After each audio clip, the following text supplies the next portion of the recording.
That's all I got. That's all I got. Let's see what happens. Oh man. What a fucking day. I hate summertime. Yep. I thought I was going crazy for a second. I mean, it's possible. Oh, I'm not going crazy. Okay, cool. I thought I was losing it for a second. I was like, wait, I hear other people talking. And it's not us. It's the schizophrenia. Okay. You wasn't supposed to say that out loud. Only real talk allowed. That's what the SCP really stand for. Oh shit. Nah. Schizophrenia is a motherfucker. It's only real talk allowed, but who the fuck's talking? That's the question right there.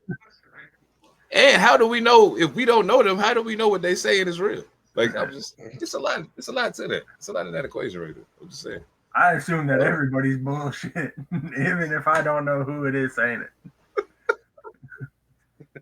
That's it. I don't know you, but I'm pretty sure you're bullshit. Yep. I don't know you, man. You've given That's me no crazy. reasons to trust you. Who are you? Oh man. It's crazy. It's crazy though when you think about it.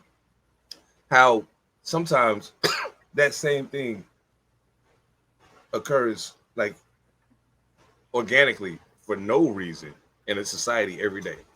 People don't understand what I mean when I say that, but when I say that, what I'm saying is this: you get in your car and drive every day, assuming. Now, this doesn't go for anybody on this screen because I know that we all get in our car and think to ourselves, "Oh, here we go with this bullshit." But the majority of people get into their cars and assume that the other people on the road are going to do the right thing. You're crazy as fuck. I can't say that. But, you know, it's beyond that, though. Like, you give your money to the cashier tells you how much they give you and put it in your hand. But you don't look at it. No, you see it on the thing? Exactly. I'm counting it every fucking time. I counted in their face. 1, 2, 3. I was just making sure you was on point. Yep. Joey. Yeah. No high school ass having motherfucker. I know. Yeah. You look like you dropped out in the 3rd grade. Oh shit. That's fucked up. Ugh. Nah, bro. You ever so seen like, like, been, yeah. It don't matter like who it is, you'll find a reason not to trust them, and it's a different reason every time. Every like, time. You just look shady. It don't matter what that means. You just got a feeling about you. Look shady how? Yeah. I don't know. But you'll find a reason not to trust somebody. Oh, you old rosary wearing ass motherfucker. I don't trust you. Yeah, bro, yeah, it's always, and it's all, if as soon as you say the thing and put ass motherfucker on it, it's automatically a shot. Automatically a shot, even if it's a great thing. You vacuuming ass motherfucker. Now it sounds like a diss. Yeah. But you clean it up. That's a good thing. I'm just But you clean it up like ass motherfucker. Unless it's like Mojo's coworker, you know, I didn't ask you to clean up, so you know, yeah. you didn't stop. Yeah, that's what he was saying. He was like, "You vacuuming punk ass motherfucker." You straighten that ass motherfucker. Oh, shit. Why are you straightening it up right now? Organizing ass bitch. Who told Black you to be people so on clean? the other side of the screen or on the other end of the speaker. Question for y'all. If somebody say something to you, same sentiment applies, but they put ass nigga at the end of it, it's automatically an insult. Yeah. Look at Percy. Good video shooting ass nigga. Now it sounds like I'm talking shit. You see her? There she go. Yep. It's all good. Sneaking in ass woman. No. Yeah, you feel me? It's shit is crazy, bro. Common ass motherfucker. Now this tone play into that, because if you said like, you know, I don't know, you happy ass motherfucker, and you said it with a smile, right? That could be a good thing, right? No, still It sounds like now it's a backhanded compliment. Yeah. Even then, it sounds like you're insincere. That exactly. That shit is crazy. And I mean, but the crazy thing is though, it's a universal thing, but it don't matter where I be, it don't matter nothing. Like no matter where I'm at, I'll be watching, and I'm like, there they go doing that shit again. There they go doing that shit again. And this shit is hilarious to me, man. But you know what though? Wow, this shit are all. Speaking of universal, you already know. Okay, look, one of these days I'm gonna actually ask this dude his name and remember it so that I can tell y'all who this gentleman is who I be talking to. Because I think I should give him his flowers because he's been giving us fodder for the beginning of the pod for a while now. So I like that he's mysterious. Otherwise, we want that no doubt copyright or something. True indeed, son. Motherfucker. You good content, yeah. You good content providing ass motherfucker. Yeah, shit. Mm-hmm. So we were talking about essentially we were talking about like comparisons of societies, more or less. You know what I'm saying? And it was kind of like America compared to this place, and I'm like, these are all places you're talking about because I've never been to them. You know what I'm saying? I've been to Germany and I've been to Canada. That's it. Only places I've been outside of America. And when I went to Germany, I was 18 years old and whatever. I'm over here to do what I want to do and get the fuck back. I can't get high over here like I want, so I'm trying to get back over there. So we were talking, and he was like, "Yo, man, but there's a thing that I had." He said, "The thing I have to ask you in regards to all these people. I know you've never been to a couple of the places that I mentioned, but even the comparison of something as close as Canada, or people that you know from other places." I said, where the fuck is he going with this? Because if you say nigga, I'm gonna punch you in the throat. I don't give a fuck if you asking me a question. I'm gonna punch you in the throat. There's something else I want to discuss around that some other time. If we got time tonight, I might get to it. But I saw a video and heard some comments being made by some people in person that disturbed me deeply in my soul. But we'll get to that.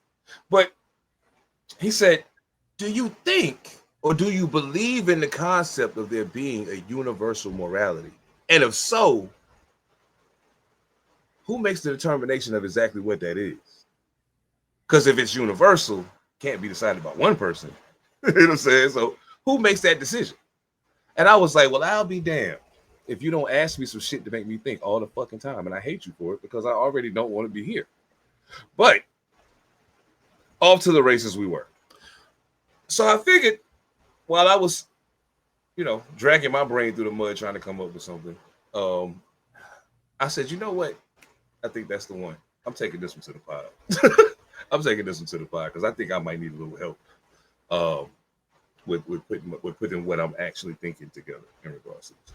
So my same question to you, gentlemen. I mean, first of all, like universal morality is a tricky concept in and of itself. But then the determination of who makes that decision added to it, kind of, you know what I mean? So have at it. I'm still thinking. I mean, so I've already, I think maybe it was like a month ago. We had a question come up where I kind of went down this exploration where personally, and everybody else is stupid, so I'm just gonna run it as fact. I've always felt that morality was dictated by societal norms, and with that, I don't believe that there is a universal morality because, like, everybody's society is a little different, and that can change. So as humanity in general changes, there are things that might start to tip those scales. Like before there was quote unquote religion, or you could even throw out, a specific religion and say, okay, before Christianity with white motherfuckers, like there were things that the Bible says that some motherfuckers might not have cared about. But then all of a sudden they read the book. So going back to your point about where does it come from, if we want to talk about reality, then it comes from manipulation. If you want to talk about, the supposed to be, it should come from just the, common societal norms. But those societal norms have been impacted by manipulation forever at this point.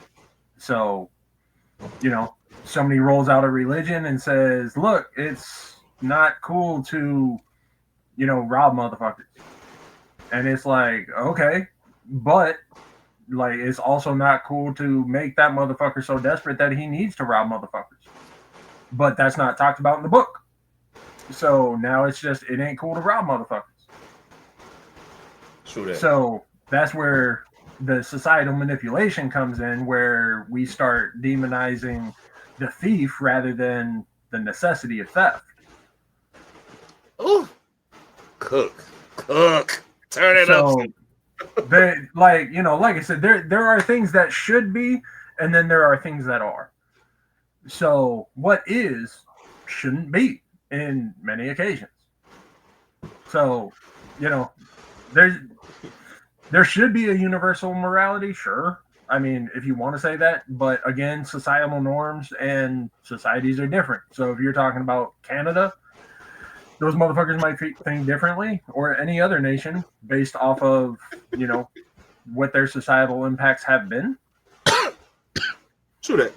If you want to, like, one of the most blatant, like, things in time right now that you can talk about, if a motherfucker from Palestine was like, yo, I'm gonna go, like, shoot all these motherfuckers, it's like, would you consider him justified? Because I guarantee he does. He was like, yo, they blew up my block. They blew up my bro's block. They blew up the block next to me. Like, he feels completely justified and moral in what he's doing. Exactly. Mm-hmm. But, but that's what I'm saying. Like, we don't even have to go down that particular rabbit hole. I'm just saying there are things that happen where if it happened here, we'd be like, oh, yeah, that's a problem. You can look at 9/11. True. All of a sudden, it was like, yo, go take out everybody. What's the difference as if it happens over there? And then all of a sudden, there's quote-unquote retaliation, and it's like, what are you doing? What do you mean? Yeah, so, how dare you be mad that I'm blowing up your shit? And that's where the manipulations come in. Back so to even today, it's all bullshit. Back to it. I agree wholeheartedly. Hell yeah. I like that. So that would be my stance. Nice. Mojo, peace. I don't know.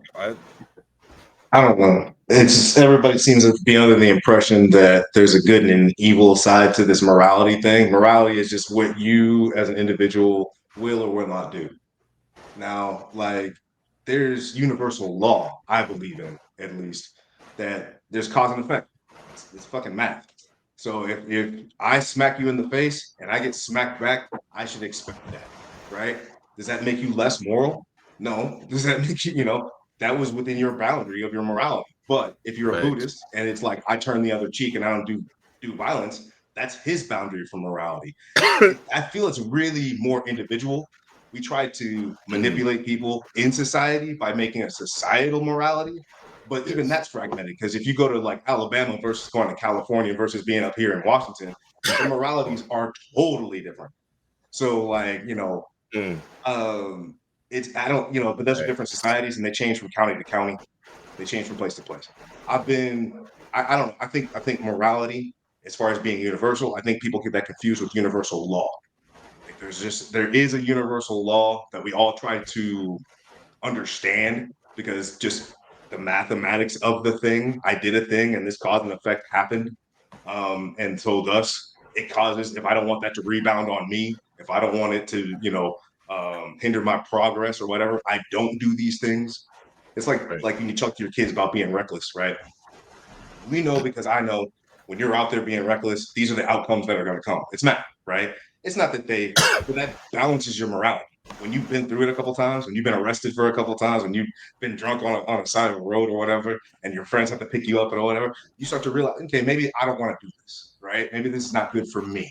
And that starts to shape your quote unquote morality. Now, if it falls within the societal norms of being okay, because they were totally cool with you being drunk on the side of the road, they just didn't want you throwing up, so they had to clean it up, right? Like their morality was very, very, plastic. You decided very self-serving.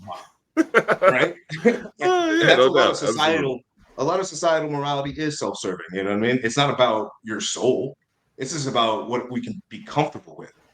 And when you shake that comfort, that's when people start debating. Is it moral or not? Well, is it screwing with your comfort? Because I know Monster's answer: fuck your comfort. You know what I mean? So You I ain't don't lying. know that. So, before we move on from yours, though, like, because when you talk about universal law, like you and I have talked about, like, like existential law, and I think some people when they hear that, they're used to the bastardized version of law where it's talking about a set of laws within a community. Law used to We ain't mean talking about something. RCWs, ladies and gentlemen. Exactly. It used to mean something more. So I just wanted to specify that when you're talking about a universal law, you're not talking about like a worldwide quote unquote legal system. You're talking about an existential universal law. And It's some a little bit people of like both. that really runs away from them. Well, it could be a little bit of both. I had a scientist, a physicist once tell me about universal law and compare it to the laws of physics, right? And it's just, it's a series of cause and effects, effects that happen that you put into motion. And if you understand that you cause something or you're the, on the receiving end of somebody else's causal, then you know how this works. It's not personal. It's just, it is what it is. It could be existential because you put yourself, say, in a situation that got yourself fucked up, or it got yourself everything you wanted. And you could probably think that you're being blessed, based on your moralities, or being cursed based on your morality. But it's because your actions brought you to this situation, whatever that is. And that in itself has a sense of law to it. It happens every single time. That's why it's a law. But whether you paint it with a Christian guys or a Buddhist guys or a Confucius guys on it, it's all the same thing. Mm-hmm. So that's where I think people get confused because they're raised in one society. Somebody raised in China is raised with that, but they understand universal law and then they apply it with their societal law because that's how their philosophy works, right? It takes the universal law and applies it to them. Well, that became Chinese morality. And so when they go to, say, Africa, it's similar, but not the same because circumstances, places. No. It was really hard to like refocus after you said you end up on the end of somebody else's causal. I was like, I gotta refocus. Come on, no, don't run. You should have hit the pause, bro. Yeah, I don't have the power to do that, but yeah, I did good though. I caught back up. Yeah, I figured. Mojo, did you have a thought in regards to this, bro? Mojo's like, fuck bitches. Yeah, fuck bitches, get money, smoke weed. I'm loving your theory so far. I'll continue. My general understanding is just straight up black and white. Do I think there is a universal morality? I do believe there is universal morality. As far as who defines it, it's exactly what both P and Monster are saying. It just depends on the locale. It depends on the demographic. So you're never going to go in one place and find that everybody's universal morality is the same. So this is kind of one of those questions where it's like it's all subjective. So it obviously makes it harder to be like this is the answer. But just looking at the question and just answering it straight up, yeah, I do think that there is such a thing as universal morality. I just hope I'm in the place that aligns with what my ideas of what morality is. I just hope that it aligns, so then that way I'm not getting strung up by my ankles or something like that. And yeah, I was look, man, I had to sift through the database real quick. What word do I use? What am I being strung up by this time? How do I avoid the pause monster? Right. How do I avoid hitting this my time? quota for the day? Yeah. Strung up this time? But what if you? Uh-oh, you got muted real fast. Yo, don't judge his weekend activities. Hey, we're getting to those. That's just working, no doubt. Hey, it's still the weekdays. Yeah, man. No, man. It just depends on the people that you're around, in my opinion. No doubt. And it obviously can change based on what moment in time you're in. I think me at 18 years old definitely has a different view of what morality is at 33. Because at 18, I'm like, fuck everybody, you know. It's up and it's stuck. Yeah, and eye for an eye before discussion. You know what I mean? If there's an opportunity for it. But at 33 years old or above, depending on who you are, where you're from, it may need to start with a discussion first, and then the eye for an eye starts to come in, and you get strung up by your ankles or whatever you're deciding to be strung up by today. Yeah, that part. Yeah, no doubt. You know, it is what it is. Right. I appreciate that, man. Like all of y'all, and it kind of helped me gain a little more clarity in regards to my own thought in regard, because I kind of sort of knew where it was at, but I needed to hear other viewpoints to kind of make it sense to. But okay, it's right here. I kind of agree with Mojo to a degree in the regards of a universal morality, only in the way of no matter where you go, there are certain things that all humans should do in regards to all other humans in order to ensure our own survival. You know what I'm saying? So don't be a dick. Don't do bullshit. Like don't cut people off driving unnecessarily. Like don't do stupid shit you don't have to do that could anger somebody else to the point that now the nature of your relationship with that person and society as a whole has changed because you don't know what the outcome is going to be now because you changed the dynamic by being a dick. So don't be a dick.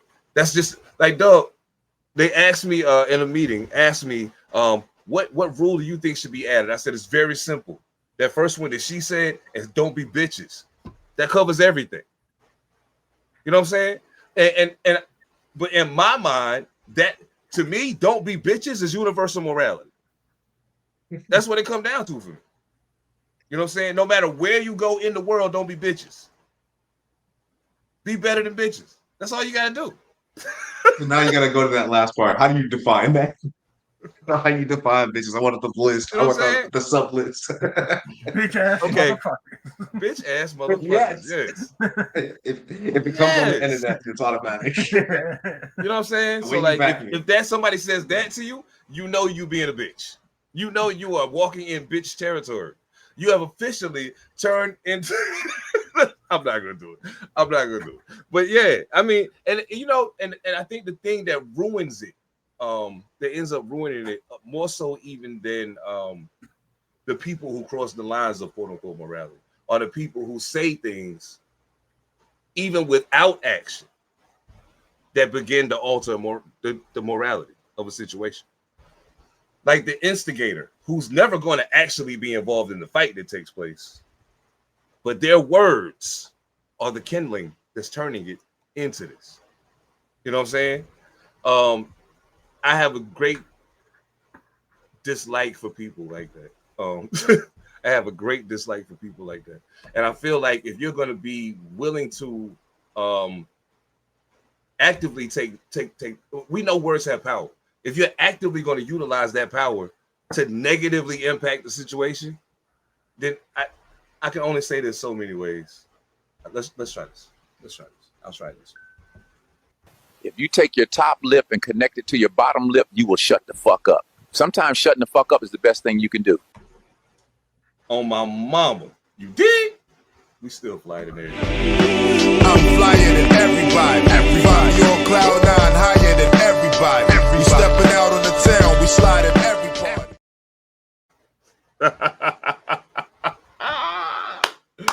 Ayo. Yeah. Okay.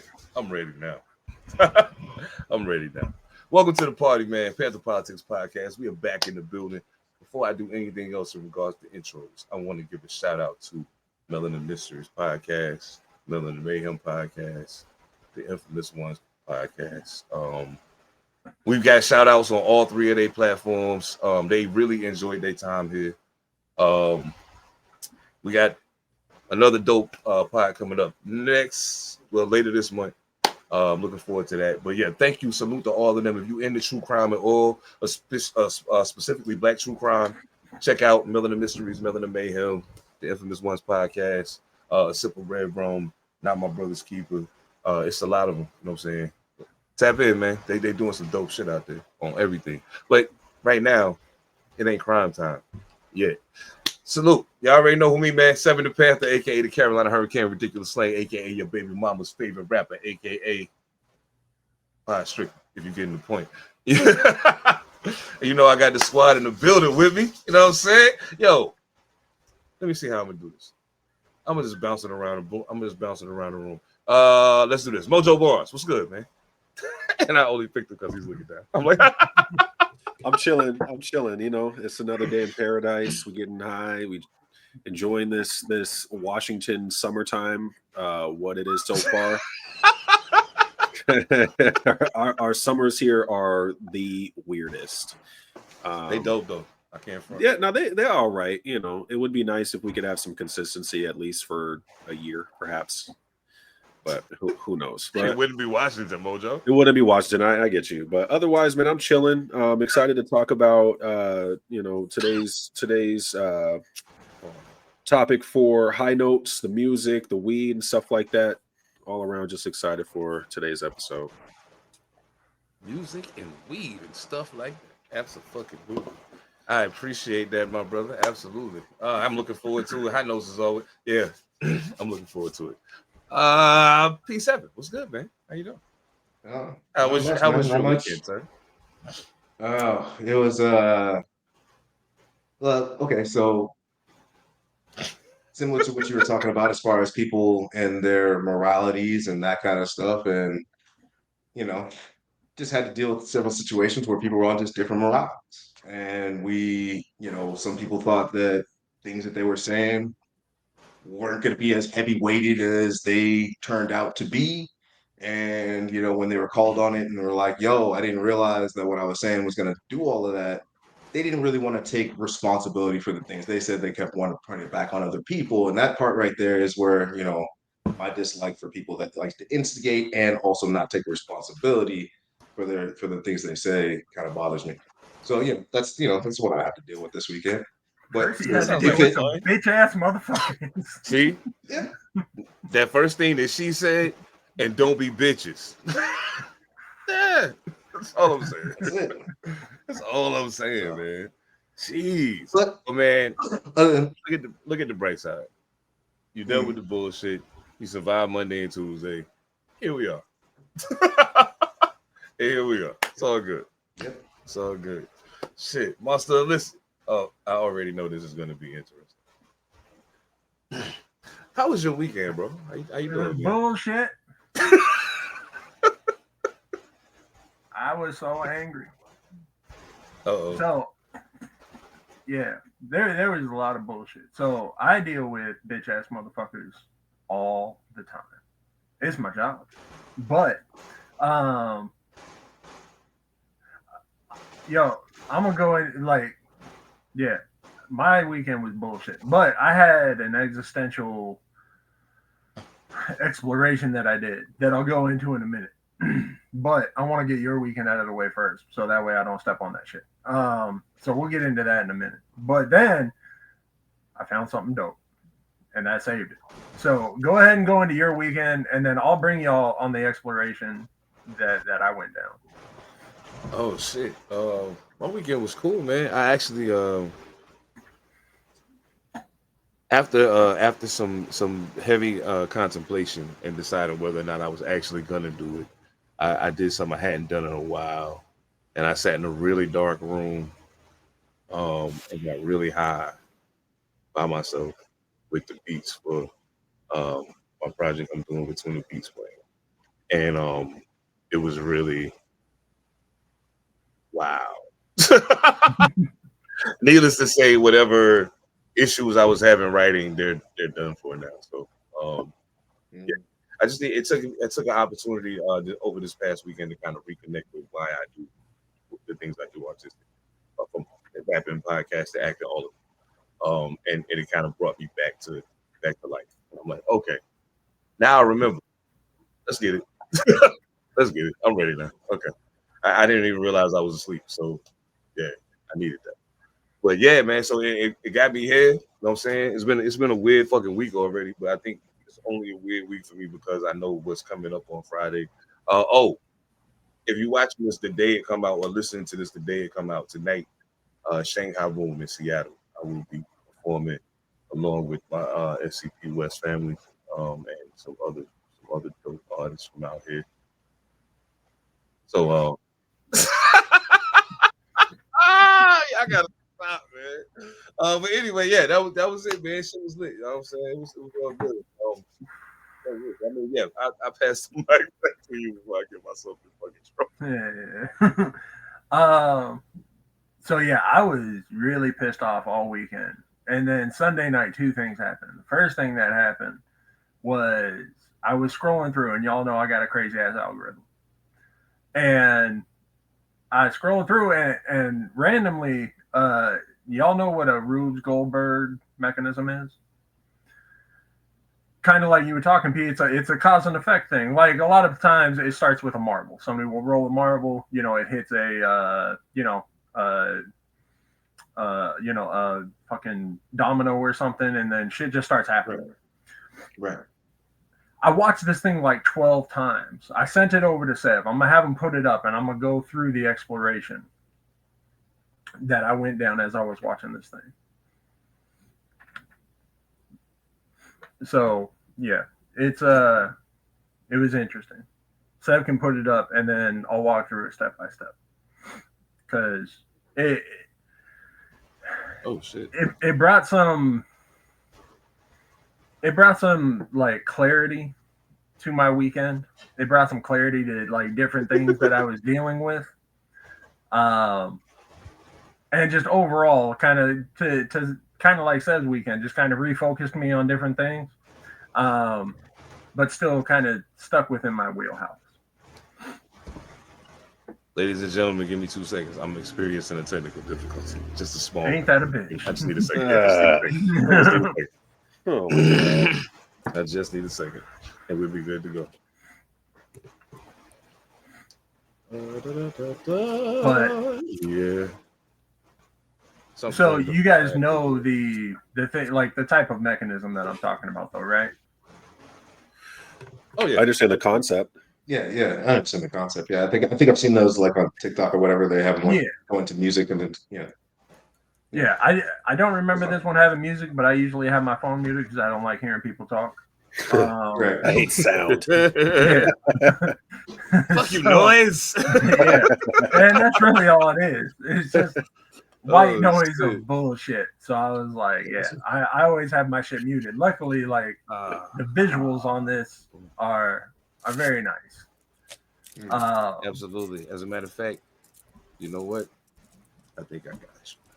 As a matter of fact, I know I got you.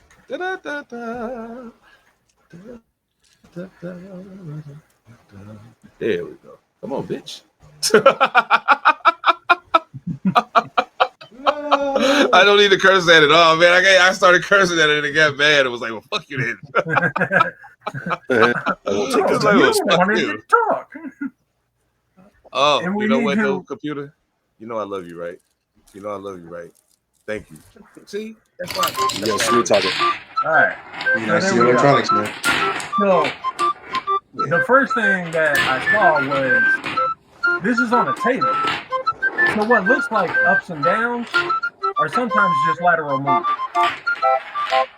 When it falls down and hits something else, that's your cause and effect. The ball falling down, something big might lead to something that feels relatively small. But then you have something else falling right on top of you, right? So it never feels like you're moving in the right direction. Even when you get stopped, all of a sudden you get thrown in the other direction. It doesn't necessarily mean that it's a bad thing. The focus that we had is completely off the screen now. Where the fuck did it go? At the end of the day, it doesn't really matter. Something could excel you to the top very, very quickly, and it's been building the whole time, but we forget about it. And it just keeps rolling. Shit might be moving in the background that we didn't even see. And it's just waiting. And all of a sudden there's another excel to the top, right? We end up right back where we were, but sometimes it's to bring us back to a different direction that we didn't know that we were supposed to go to the first time. At the end of the day, I just don't give a fuck.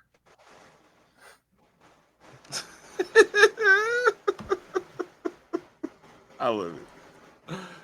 That was dope. That was my weekend.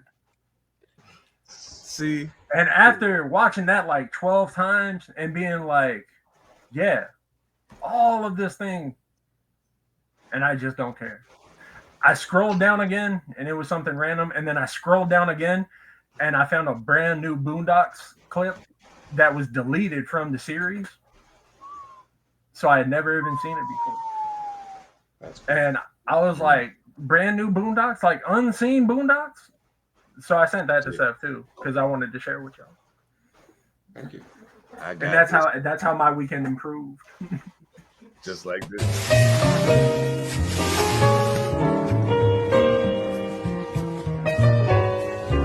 Get away. Shoot, I ain't got no candy for y'all.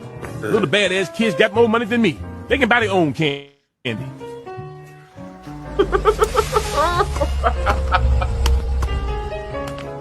I hate this damn holiday ruckus. Last thing I want is more kids showing up at my house. And you gotta be careful, Robert. Every year, somebody vandalized my property on Halloween. You know, toilet paper, eggs, spray painting, nigga, go home all over the front.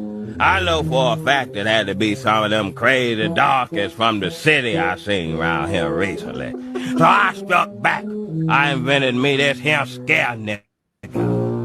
It's a what? It's like a scarecrow, except it's a scare nigga. You know what it does?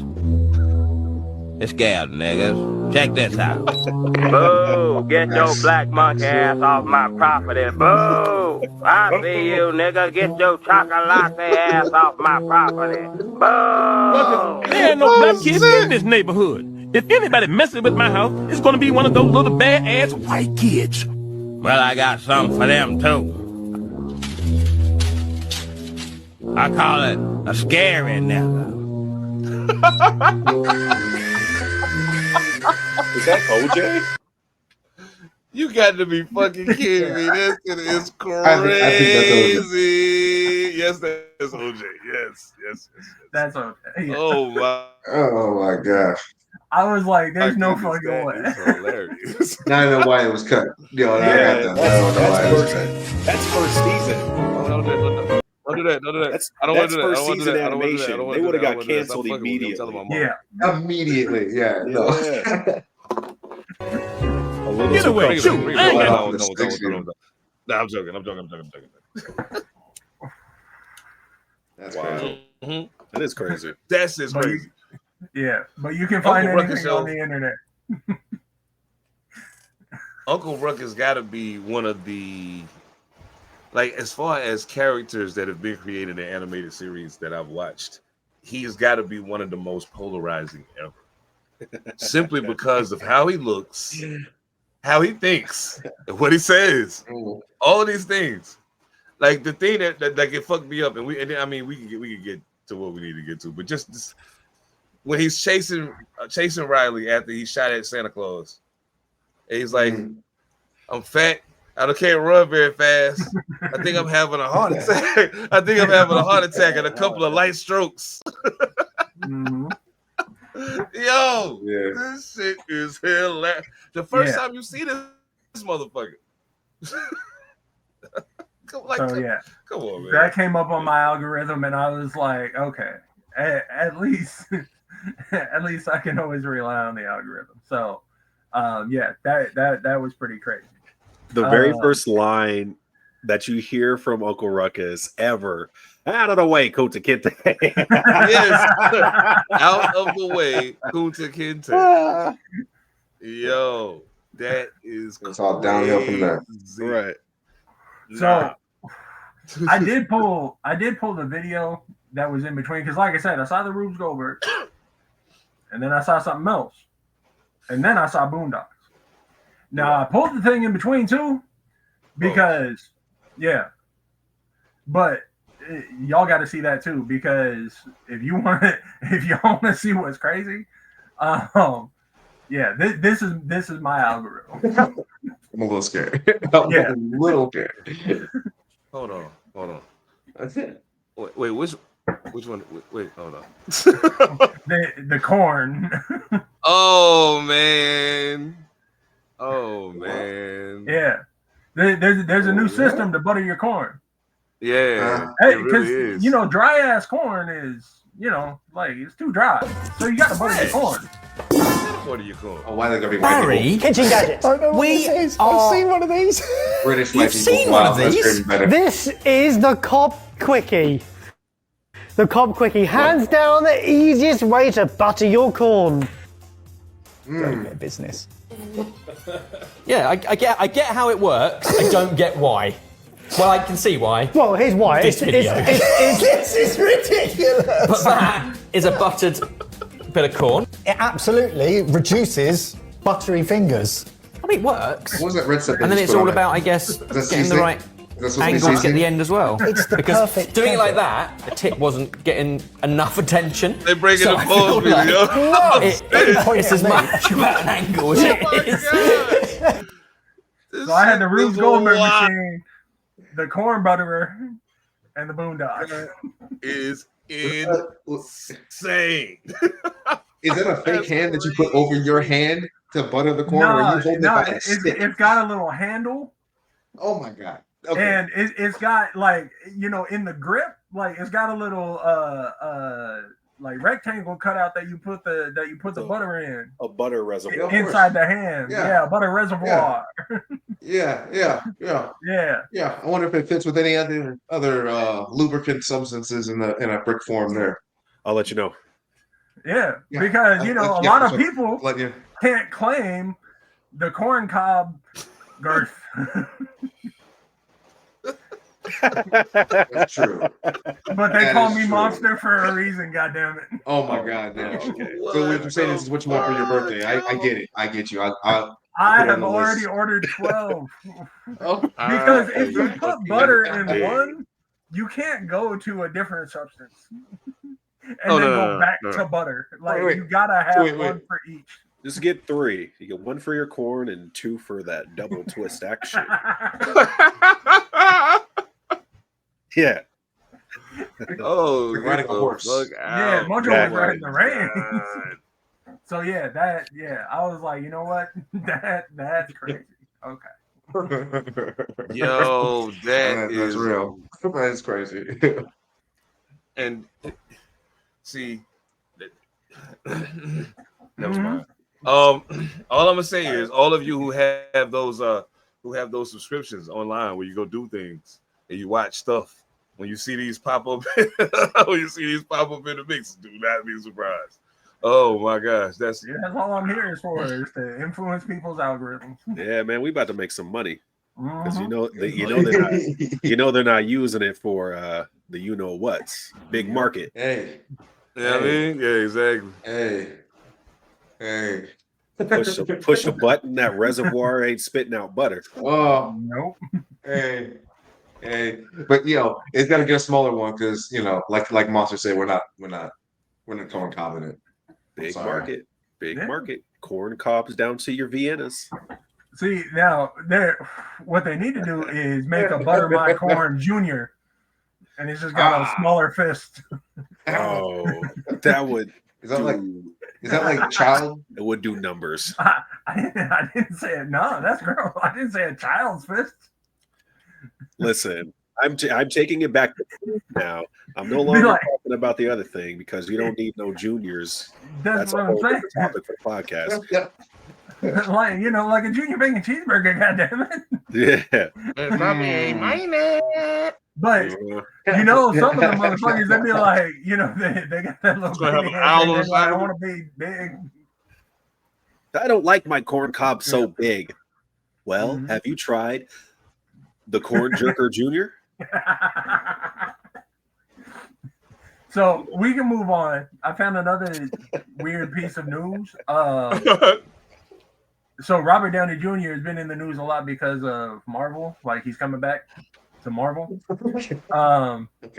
But good. this time he was in the news for a different reason, and it's a little crazier than Marvel.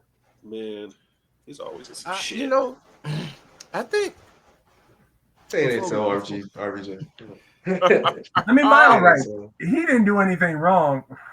Okay. He I was just, like, he didn't do anything wrong. He just he didn't train his dog very well. No, and the Okay. fucked up part about it is, if you think about it, if you really think about it, when it's all said and done, it makes perfect sense. Considering who we talking about. What the fuck?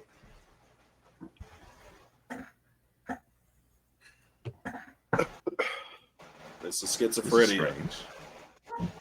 I don't know. It was like, we're not Yeah, going to go it against is. Robert Downey Jr., yo. Is Robert Downey Jr. Yeah, it's fucking with me right in now. the I'm like, yo, room what are with you us doing? right now, Steph? There are certain things that StreamYard was like, nope, that's too much. You leave RDJ alone. StreamYard said, I'm gonna need you to stop that. Yeah.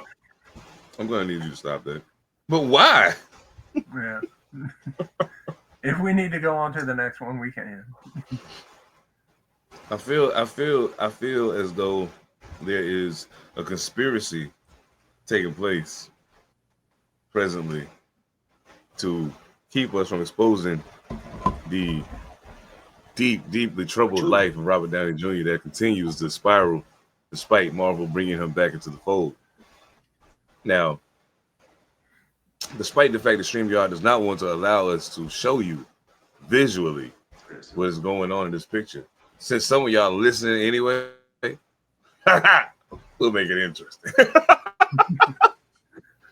So, Robert Downey and like 3 or 4 of his friends are in a room, and you can see crack pipes and smoke, and all kind of shit going on. Okay, I'm making this part up. You're tricking the blind people, right? I was, yo, my mother-in-law's watching this. You know, I said the you know same my mother-in-law there. listens. Oh shit! But they in there doing their thing. They chilling. There's a window right here, and if you look out that window, you can see this like the pool area there. Very nice place. P, I think they live near you. But down in the corner of that window, you see a dog like this,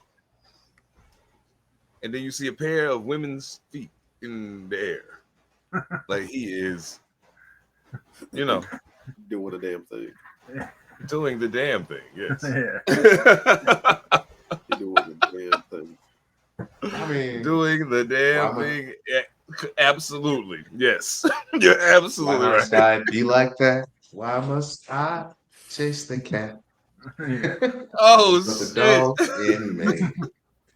And he's hanging out with that's RDJ. crazy. I mean, come on, really? Are you Yo, that's surprised? wild. I mean, really, true indeed. That's real shit. That's real shit.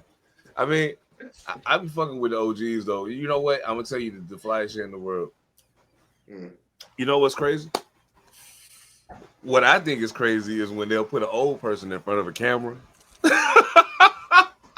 and allow them to say some and allow them to say some wild shit, and they just go with it. They just go with it. As a matter of fact, I got an example for you. Isn't it? It's a fucking joke. 1 minute me flaps are stuck to me leg, the next me nipples are like bullets. Yeah. Sorry about that, everyone.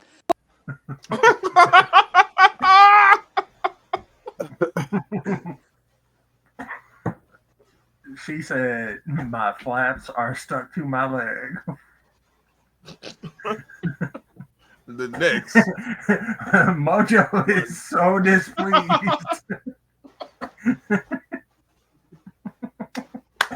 I mean, I don't know if Mojo is frozen or not. I'm not. I didn't think so. I didn't think so. But he was just sitting there, contemplative. He was just stuck. Just think about the corn cobs, bro. Yeah, you got. There you go. I got you. Oh shit! No, you all right, man? Great. What? This is crazy. Yo. But Seb, if you really want to talk about the news, I can bring you the news. Oh, we should definitely. And the best news always comes out of Texas. We had the brother that breaks into the ICE facility to get out thick Latinos. Yeah. Oh, but this dude is trying to join the Texas Avengers. The Texas butthole tickling bandit. What the Now he's heck? finally been caught. Oh man, that's not the Avengers. That's like Sinister Six. Yeah. The Texas That's butthole Legion of Doom tickling right bandit. there. He's not doing justice. He's a villain. This not is a monster. TB squared, bro. Why he Wait, look like what's the story? what's your Why man you look like name? ODB's little brother? Yeah. ODB's little brother? Yeah. Why he look like a backup dancer from a Johnny Kemp video and shit? He looks like a pencil. He's so upset that he got caught. To look at him. Like he still had so much work ahead of him. So many other buttons to tickle. Was he like doing this randomly on like buses or Nah? What's the deal behind this He dude? was breaking into people's homes. What? And he was setting to work on them buttholes. Was he like what? Like chasing them around the house or waiting in the bathroom? Like man, you know they were dead asleep. The toilet. Yeah, no, they was sleep. They were Yeah, be sleep. dead sleep to tickle a butthole. But the thing is, like, so. you get like there's gotta like in order to properly tickle a butthole, like you got some spreading to do. Yeah, gentle. Yeah. So yeah. Man. Yeah, you have to assume that like that's the thing, like, you know, because when you talk about like serial killers, there's a level of development that they go through. So I got to assume that the first time he did it, he went down Mojo's route where he was like trying to spread it and then go and but the cheek flaps back. So then all of a sudden he learns the spread and the thumb tickle. Oh, it's a fucking handbook. Did they make an autobiography or some shit while he was in jail? I'm in the process of buying the rights right now. Let me tell you the method, young man.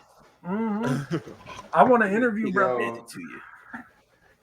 I definitely want to know how they're going to present evidence of his tickling techniques in court because that's going to be the greatest. Like, I mean, it's only in Texas, so the feds aren't going to get involved. But I guarantee that they're going to have some of the profilers come in and talk. At least, like, you need to have a discussion. Yeah, I just want to say that as someone who formerly wanted to be a profiler. Had I been given this assignment, I quit. All right, but I don't want to know. I'm Mario Winans to this motherfucker. Now, I don't. You was getting ready to be a profiler, and they was like, "Yo, but you're gonna have to be a pig," and you were like, "Yo, I'm out, deuces." Right? Now, as you're walking out, if they were like, "Yo, we got your first case though," there's a dude down in Texas that be breaking into homes and tickling their buttholes. That ain't going to pique your interest and make you go. You ain't going to be like, yo, give me a 30-day trial. I'll see if I like it. Because I guarantee that's what some of his victims said too. Give me a 30-second trial. Yeah. Like, I'll see if I like it. I know that's the plot twist. There were some that were like willing participants who jumped on the bandwagon because it was bad. Yeah. They left their doors unlocked. Like, I hope the bandit doesn't show up tonight. The bandit's in town. No, come on. No, because no. Homie set up the speakers by the window, and every like 30 seconds it would just go tickle, tickle. And like that's the mating call of the Texas Bandit. Nah, you got an ice cream truck. There's an ice cream truck with that jingle, and he drives around town. That's why the willing participants. The bandits in town. The bandits back in town. Gucci goo, motherfuckers. So that. Oh shit! Is that consent? I don't know. They were sleeping, right? I mean, some of it is. How can you even? I don't know if I'm gonna like this. Stutter the word consent in this conversation. I don't even understand. I mean, look on his face alone. I should have asked permission. Yeah. I don't know how you thought of the word. Bandit. Like the fact that you got to put bandit in it lets you know that there's no consent happening here. Right. If they didn't want me tickling their buttholes, they shouldn't have dressed that way. Oh no, I wasn't going there. All I'm saying is, Why you because sleeping like on your you stomach said, if you don't want me to? right? Exactly. I mean, why are you leaving it open for me? Like, no, the real. Why'd you decide tonight? If they're sleeping on their side, you just got to lift one cheek. Gravity will do the rest. No. Hospital gown. Yeah, hospital gown.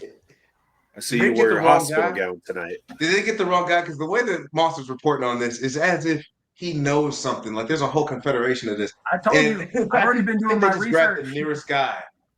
That's why I asked if there was an autobiography He's like out the Lee already. Harvey Do we need to talk Oswald to of booty Liberty? tickling. Do we need to talk to the bride? Do we need to see if the bride's been research? He's the Lee I Harvey was Oswald like, of yo, booty ticklers. Oh, so that's what the I'm mask gonna is need for. you to agree to 30 days. That's the Lee Booty Oswald. Lee Booty Oswald. God damn, man. What the I can't. I don't know why I'm joining into this nonsense. Oh shit. Now see, that shit's funny. But you make a very valid point though. Because at the end of the day, there is some development that goes into, getting to that degree of being a nasty. Like you didn't just wake up at like 6 and was just like, hey, let me play with your booty. Nah, it was some other shit that went on that got you there. Yeah. And now in some cases in life we have there's a great regard for evolution in that manner. You know what I'm saying? Serial killers not so much. When you watch an athlete grow from being a kid, might have been a really talented kid, but they really worked on it a lot. You know what I'm saying? And by the time they became college professionals, it's like you're seeing a whole different thing, but you recognize it because you know what it was here. You know what I'm saying? I love to see that shit in hip hop too, for the most part.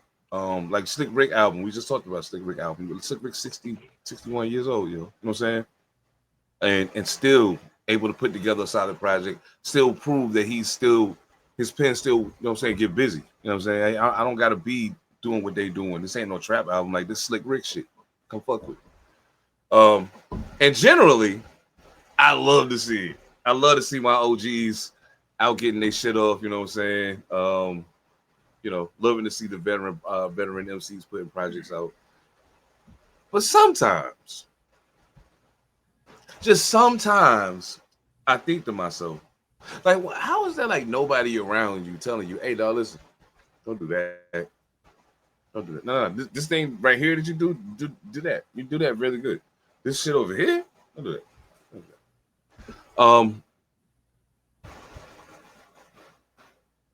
I would go further into the explanation, but I can literally show you better than I can tell you on everything. I can show you better. Prima donna, I just ain't with all the drama. I took the little Ali, mixed it up with Obama. Suffocated poverty, now I got wealth trauma. Dropping game in my IG stories, a stealth bomber. Road to success, navigated the narratives. Raised 3 kids, made it through 2 marriages. Oscars, Emmys, Grammys, and when I stare at them, hearing them whisper, you got every right to be arrogant.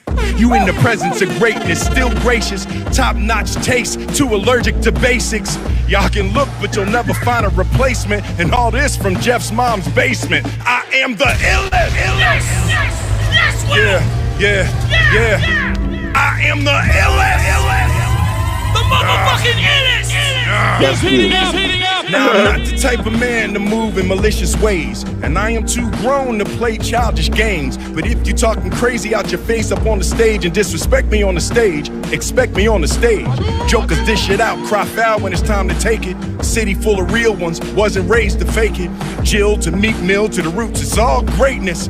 Global status from my Philly foundation. Okay, we're gonna stop right there. We're gonna stop right there. Oh my god. Thoughts. That's all I'm saying right now. I don't know if I'm high or if I'm just like, he smoked that shit low key. Like low key, So- he kind of smoked that. I'm not gonna lie, there are a couple bars in there where like that's what I would expect of Will Smith, and I can get down with it. he's never been too verbose, and I think that like you don't need that. Like, yeah. I can't take him seriously. I mean, honestly, knowing like I never liked his raps beforehand. I thought, he's a good industry rapper and all that. He's wholesome, he's Cosby of rap. But, I never really took him seriously. So just stick with acting. I love his acting. He's really good at that. He's good at, producing shows. I was happy when he got rid of that, the rapping. When he kind of put that down, he comes back every once in a while. I just go, okay. I'll let that run its course. I know you want to do your music thing. But it's like I don't get upset when William Shatner does it either. You know what I'm saying? So it is. And ladies and gentlemen, I should have put on a solo layout. Hey, Will, I know you do big movies, you make big money. I just want you to know that was absolutely positively a review, a glowing review of your freestyle by one P7. That's P7 _ multimedia on Instagram. Yeah. As a matter of fact, ladies and gentlemen, give it up for P7. Give it up for P7.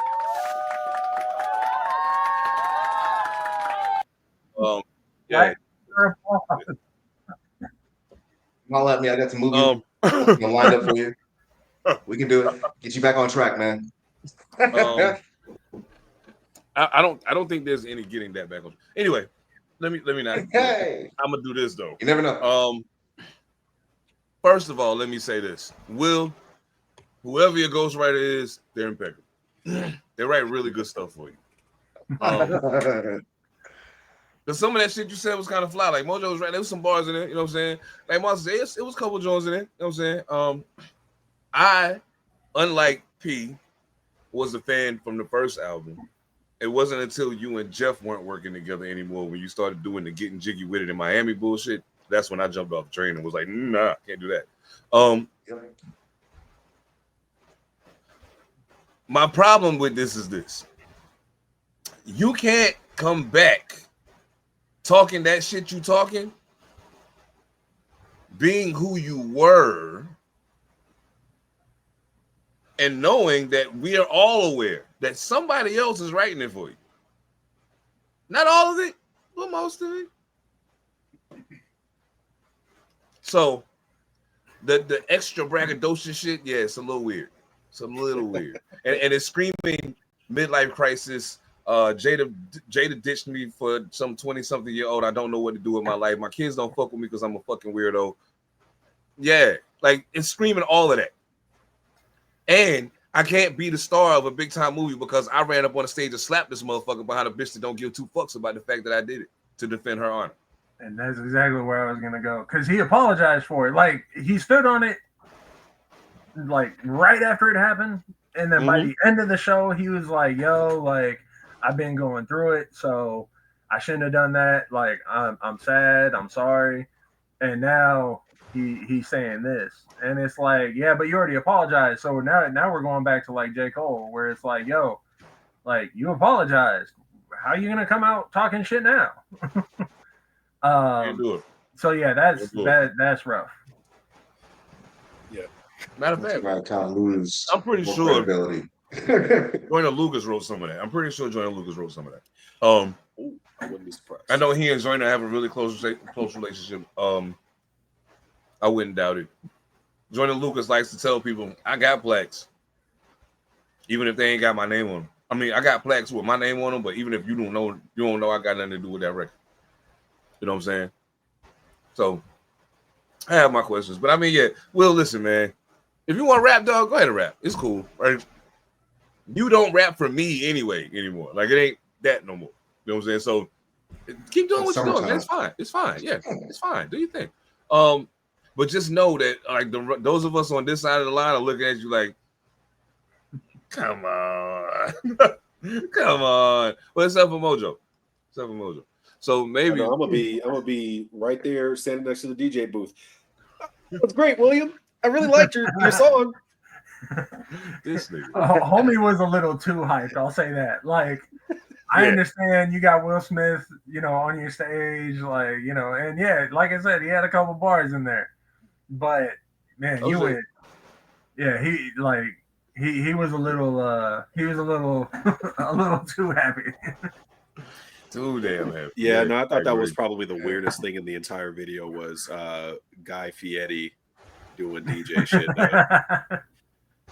Oh shit, yo, for the real, that's what I thought the first time I seen something too. I was like, why you look like Cooking Boy? Like this. I couldn't even think of guy.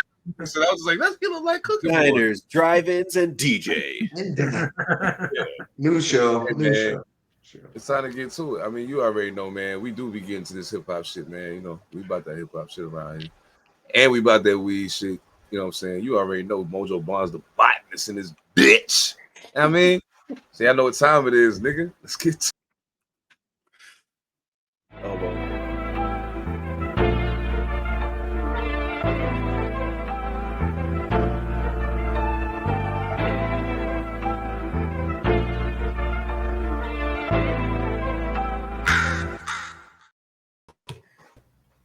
What's up, everybody? It's Mojo Barnes. Welcome back to High Notes, where we cover everything from buds to beats, baby.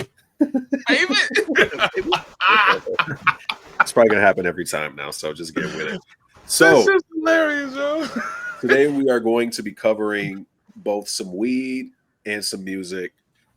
Just for starters, on the music, I decided that it would have been cool if we covered somebody that's not relatively known, at least within my circle. It's always fun to pick up on new music and stumble across some good stuff.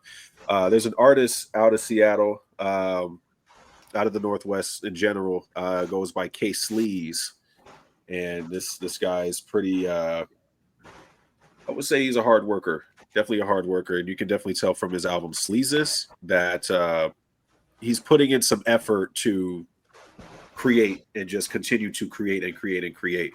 This is a hefty album as far as time goes. It's 14 tracks long, and he's spending about a little over 45 minutes on it. But I think this is a pretty decent one. This is it's a little bit more of, yeah, you get a little bit more seasoning in your hip hop. It's not just strictly I'm spitting bars. There's a lot more vocalizing and stuff like that in comparison to some of his older stuff. But he's got a very Seattle like twang to his delivery, so you can tell he's from Washington, Seattle. Anybody who can recognize the accent, you know what I mean. But did either of you have an opportunity to check it out? Yes. Yeah. Okay. Yeah. A couple times. Yeah, I'd love to listen to it. Yeah. Okay. P, what did you think of it? So, like you said, it's got that definite Seattle tone, but I felt a lot of trap, a lot of drill, a lot of trap, a lot of, kind of short, choppy. And it's like, Seattle, like you guys chop fast, you know what I mean? You kind of had that twisted, attitude about it. And his was more of just like that dirty South feeling, but it had that Seattle beat, behind it, very simple beat and that kind of stuff. So it was very, I don't know, simple lyrics that kind of just kept you moving. I was listening to it like I always do in the car as I'm driving, doing my deliveries and stuff like that, and just, talking to clients. And it's this nice background music to kind of have. I wouldn't say that it was like any bars or anything like that stuck out, but the tone and the feel, you know what I mean? Like there's a couple tracks, and I was trying to look it up before, you called on me, but there was one, I mean, they're all kind of grind tracks that are about him being on his grind and all that good stuff, but there was one track that kind of just stood out to me, and it was Unforgiven. And that one kind of felt like he was about to tell a narrative. He was about to go there with the story, and then it kind of just stopped. You know what I mean? But because it didn't follow up with any other track. So I kind of curious to see if he's starting to flex his narrative skills, what he's going to do, because it sounded like it was going to be something, like a soundtrack, But other than that, it's background music. It's nice to have. Not too complicated. Nothing mind-blowing. Yeah, I'd agree with that, because when I was listening to it, I think he's got a knack for writing hooks, and a lot of these tracks remind me of songs that I would hear at a party, just a kickback or whatever. It's great background music, especially when you're smoking and stuff like that, drinking, kicking it, whatever. But yeah, I can definitely understand that. Seven, what'd you think? Well, I know Sleeves for a minute. I mean, we've done a few shows together and shit. So like I already was hip to his sound and shit. So I was like, yo, I kind of know, kind of got a feeling where it might be going. And I think I heard him perform one of these records, the one with my man Legion of God, formerly known as Taz Jones. I think it's called Edward Scissorhands. I think they did that joint live once, I believe. And but overall, I think the big thing for me with Sleeves always been more so than I don't really like when I say I'm going to check for somebody for the bars. Like Sleeves' name ain't the first one I'm gonna say. You know what I'm saying? Like if I'm trying to create a vibe, like I could take his projects, pull records off each joint and create a vibe for a kickback or. You know what I'm saying? If you know what I'm saying, whatever. If we having a Madden tournament or some shit, you can put some Sleeves on, you know what I'm saying, light the trees, turn the PS5 on, let's get to it. You know what I'm saying? I always thought he made good smoking music. You know what I'm saying? Like me and him, that was our initial, bond besides the hip-hop shit was weed shit. So like we did a show at a little ass bar over on 56 and we were smoking out. Anyway, but that's not the point. Overall, I think I agree with Mojo. He does put I think he puts more emphasis on the hook and like the overall production of the record. I think he puts that over necessarily the lyricism of the record. You know what I'm saying? And that ain't a bad thing. Like, I mean, Snoop Dogg ain't no different. He just got A-class production and millions of dollars in budgeting to push his music. You know what I'm saying? But so it's basically the same thing to me.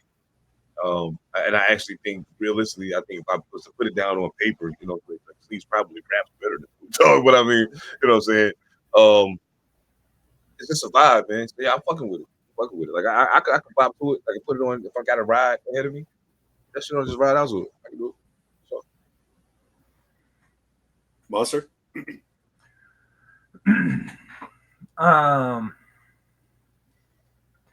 There's a lot of call outs that I have, and it's going to sound like I'm shitting on it. But so let me start with it wasn't a bad record. But there were some things that called out to me that made it feel like it was only going to reach a certain level. To Percy's point, and it was actually the same track, Unforgiven. The first three tracks, because I'll start by saying this is the first time I've ever heard him. So brand new coming in the gate. But the first three tracks, I wasn't sure what I was listening to. I wasn't sure about an angle or a theme or anything really. All I have to go on is the album cover and the name. And that's the first thing that tripped me up, because when you have a name like K Sleaze, like to me, the word sleaze is a very rough word. Like if you're calling yourself a sleaze, like back it up. And none of the tracks, like I'm like, well, where are you a sleaze? But I was fairly kind of unfocused on the album, and then Unforgiven came along, and I was like, okay, like I feel like you're starting to get somewhere with the theme, with everything else, but then from there, after that track, I got lost again. None of the features seemed to like highlight any of the tracks for me either. Where like, okay, you got your bars and then they got theirs. Now I can say that they meld fairly well, aside from a couple like standouts, but yeah, it was I couldn't call out like a highlight. But then, on like the production side of things, like there were a couple hiccups where I don't know, like 9 times out of 10 somebody wouldn't catch it, but because I do things on the production side of things as well, I'm like, okay, a lot of like some of these tracks were either recorded somewhere different, but you put the same bus on everything and you didn't mix it track by track, or you recorded it all in the same spot, but you you mixed it all differently and didn't follow the same suit. So a lot of them like peak and valley a lot, like on production.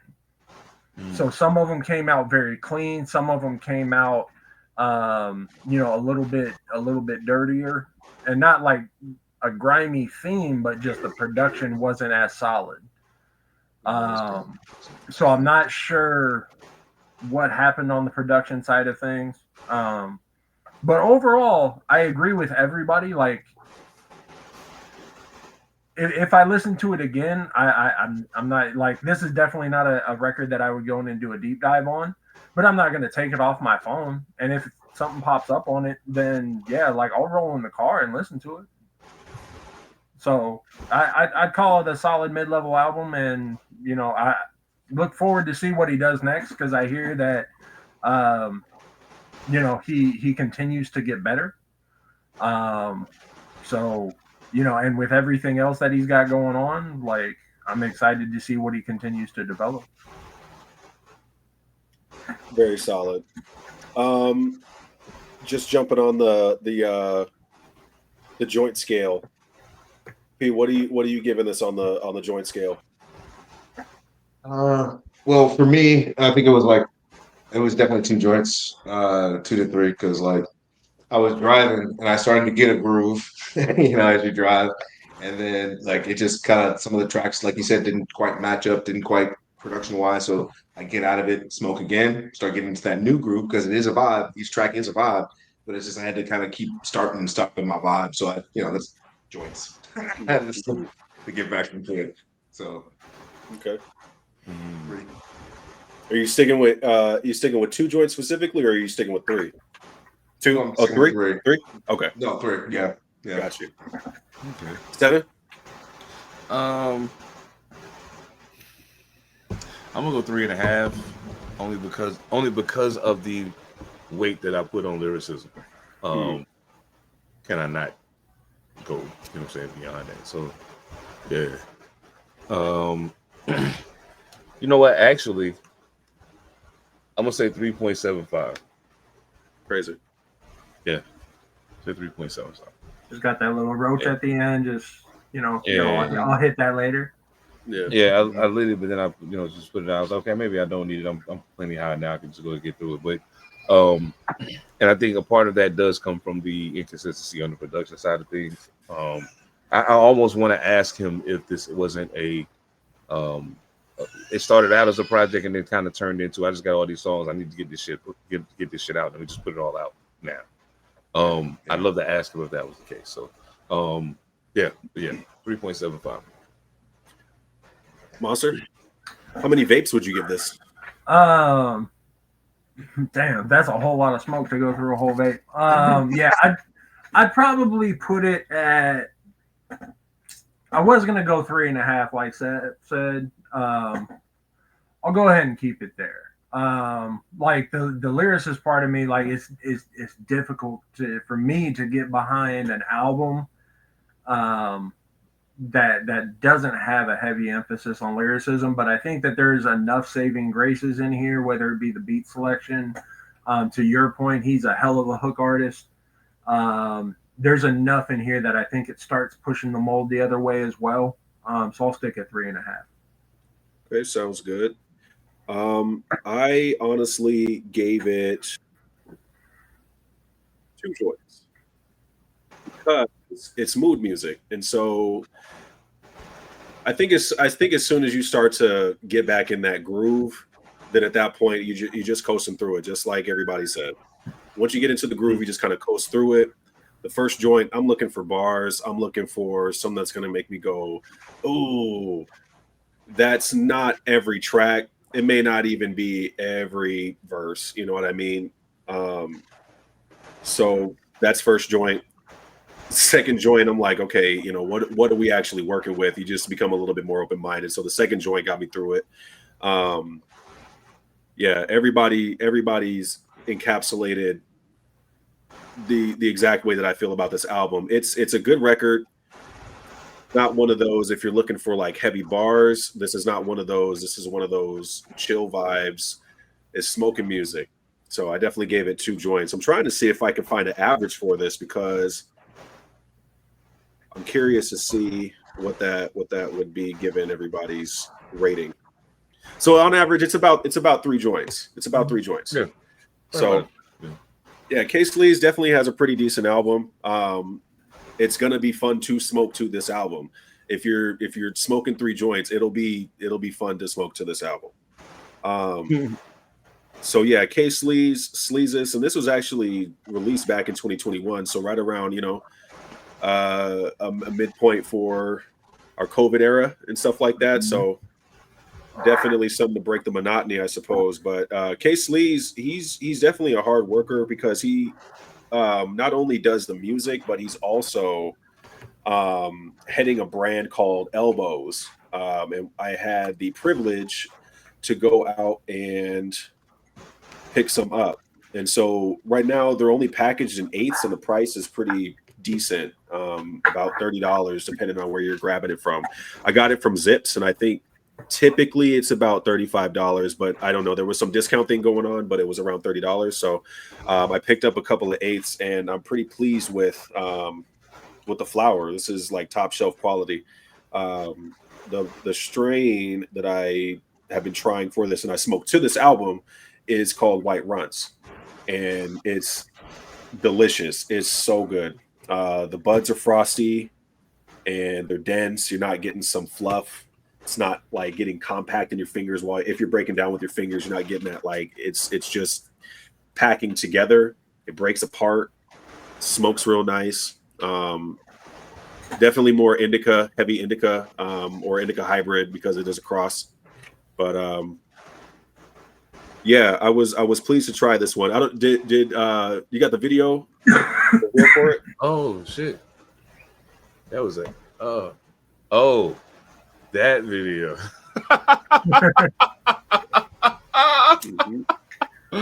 Oh man. No, he was already smoking the White Runs. Right. I don't know. Did anybody get a chance to try it? I know it's this particular brand is a little niche right now because it's just starting out. Now, the fucked up part is I was gonna go try to cop some, and I had a fucking, my car in the shop, so I was like, well, shit. Oh yeah, priorities. I ain't had an opportunity to get, I ain't have opportunity to get buddy to do it, but yeah, I definitely plan to. Like I said, I fuck with Sleeves, man, so I know if he fucking with it, I know it's got to be on point. And I appreciate the fucking review you just gave. That definitely made me wanna cop. Yeah, but Mojo the Weed Man. Mojo the Weed Man. So the next time that I try Elbows, it's going to be Terpy Slurpy. I'm very curious about this one. And this is another like top shelf luxury. Yeah, hold on. Can very one more clever. time? Terpy Slurpy. If anybody doesn't know what anyway. All right. So for those that don't know what a terp is, a terpy, terpenes, it's your flavor profile. It adds to the effects based on its makeup. It's not listed out here on any of the branding, but it's a cross between Skittles, GMOG. Yeah, GMOG. Okay. So it makes me think I'm about to be like stoned. Like just yeah. I believe I'm gonna get high as hell. High as what do you say? High as fuck. But yeah, that's it for today. Unless anybody else got something they want to talk about weed. I know that you were leaning on the black runts heavy.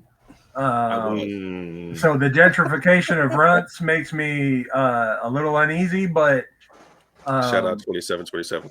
Yeah, like, but overall, I'm glad to see that you're sticking steady with the runts. Yeah. Runts are good.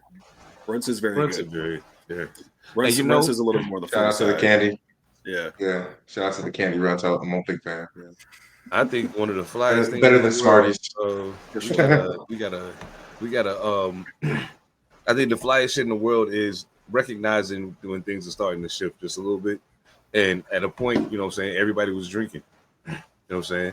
Not that there's anything wrong with drinking. Don't get me wrong, but I'm glad to see cannabis culture thriving and starting to shine on his own accord. Because then you come up with fly shit like this. Herpes, Wait. Are we playing? Punk? Oh no. See, now I'm going back to college, man. Yeah, man. I stopped drinking because of that damn game. Fucking punk. Yeah. So for sure, fire, yo. With the summertime being here, I mean, not everybody's a drinker. Not everybody's trying to get wasted and be in a space where something bad could happen. You're more prone to having something like that happen when you're drinking versus when you're smoking. Everybody just wants to kick it and have a good time. But you know, what better way to enjoy the frat party by smoking some weed? That looks like fun. Yeah. Yes. I'm not gonna lie.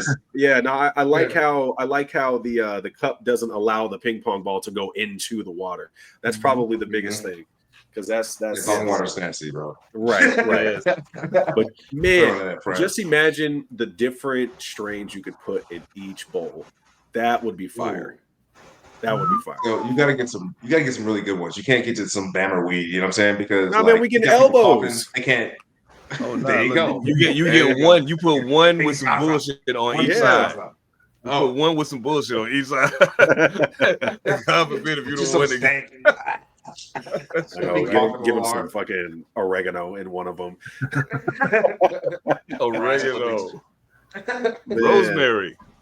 No, I would definitely buy one of those. I'm gonna see if I can grab one. It would be dope to actually do something for the pod and be like, you know, we got a segment of us playing that shit. So that'd be cool.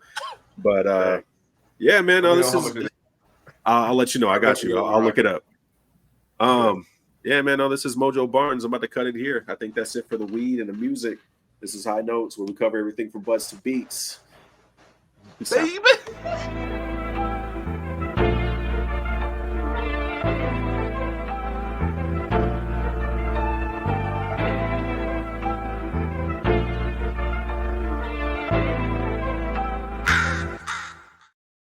7, I really appreciate how into that beat you are, man. I like some like, yeah, this is the one right here. Was anybody else noticing how much Mojo struggled not to say if you're drinking alcohol versus smoking weed? If you're smoking weed, you're much less likely to get your butthole tickled.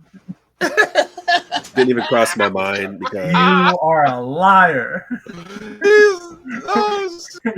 He said everything he possibly could without bringing TB squared into it. I'm not. This is not an endorsement, but you know, there might be an audiobook out. Oh shit! TB. Oh my shit! You don't want to grip. You want to spread. No. Oh shit! Hey man, listen. You saying that made me think. You know what? Like jelly. The overwhelming everything that I turn on, everything I scroll through, everything I see it everywhere I turn.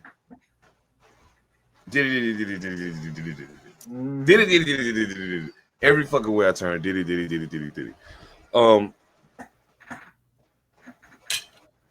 We'll get into it. But first, let's get some background before we get to talk. That the jury heard over the course of the last 2 months about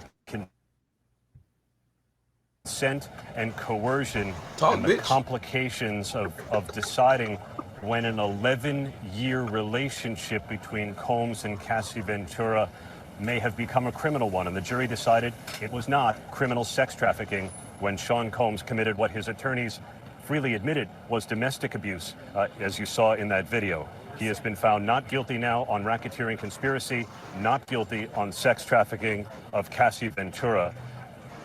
He has been found guilty on count 3, transportation for the purposes of prostitution. He has also been found guilty on count 5, transportation for the purposes of prostitution. These charges carry a maximum penalty of up to 10 years in prison, so we do have a split verdict. Sean Combs has been found not guilty of racketeering conspiracy, not guilty of sex trafficking Cassandra Ventura, but he has been found guilty on 2 counts of transportation for the purposes of prostitution. And we're waiting for one more count, the sex trafficking of Jane. And just now the jury has decided that Sean Combs is not guilty of sex trafficking his former girlfriend who testified under the pseudonym Jane. Of course he doesn't feel guilty about it. He did it. He doesn't feel guilty. That's such a weird phrase. Found guilty. I mean, did you find me going confessing? Oh, I feel so bad about this. I feel so guilty. No, I don't. Did y'all see the videos of him, like the crowd outside? Because the two charges that he was found not guilty on were the two major charges, the ones that he would serve life. Right. The crowd outside, like the support side of his crowd, was so happy. There were women dressed crazy, of course. And so, like, the one video that I saw, there was this one woman jumping around, titties coming out of her top because she just had this little thing on. And the whole time, there's a dude dressed like a pimp named Slickback just spraying baby oil on her.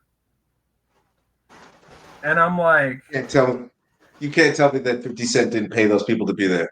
I'm telling you. So yeah, the whole thing was wild. Yeah, it was wild. Yo, that is nuts. Yo. Yeah. Really wish you had a clip of that. Just the pimp named Slickback with the baby oil in hand. I just want to see that, and then I'm done. Bro. I don't have to see the rep again. I just want to see that Boondocks right episode. there. Exactly. It's full circle, man. It's full circle. Oh yeah. Because that straight up just reminds me of the episode where they did the R. Kelly trial. Yep. Yeah. Absolutely.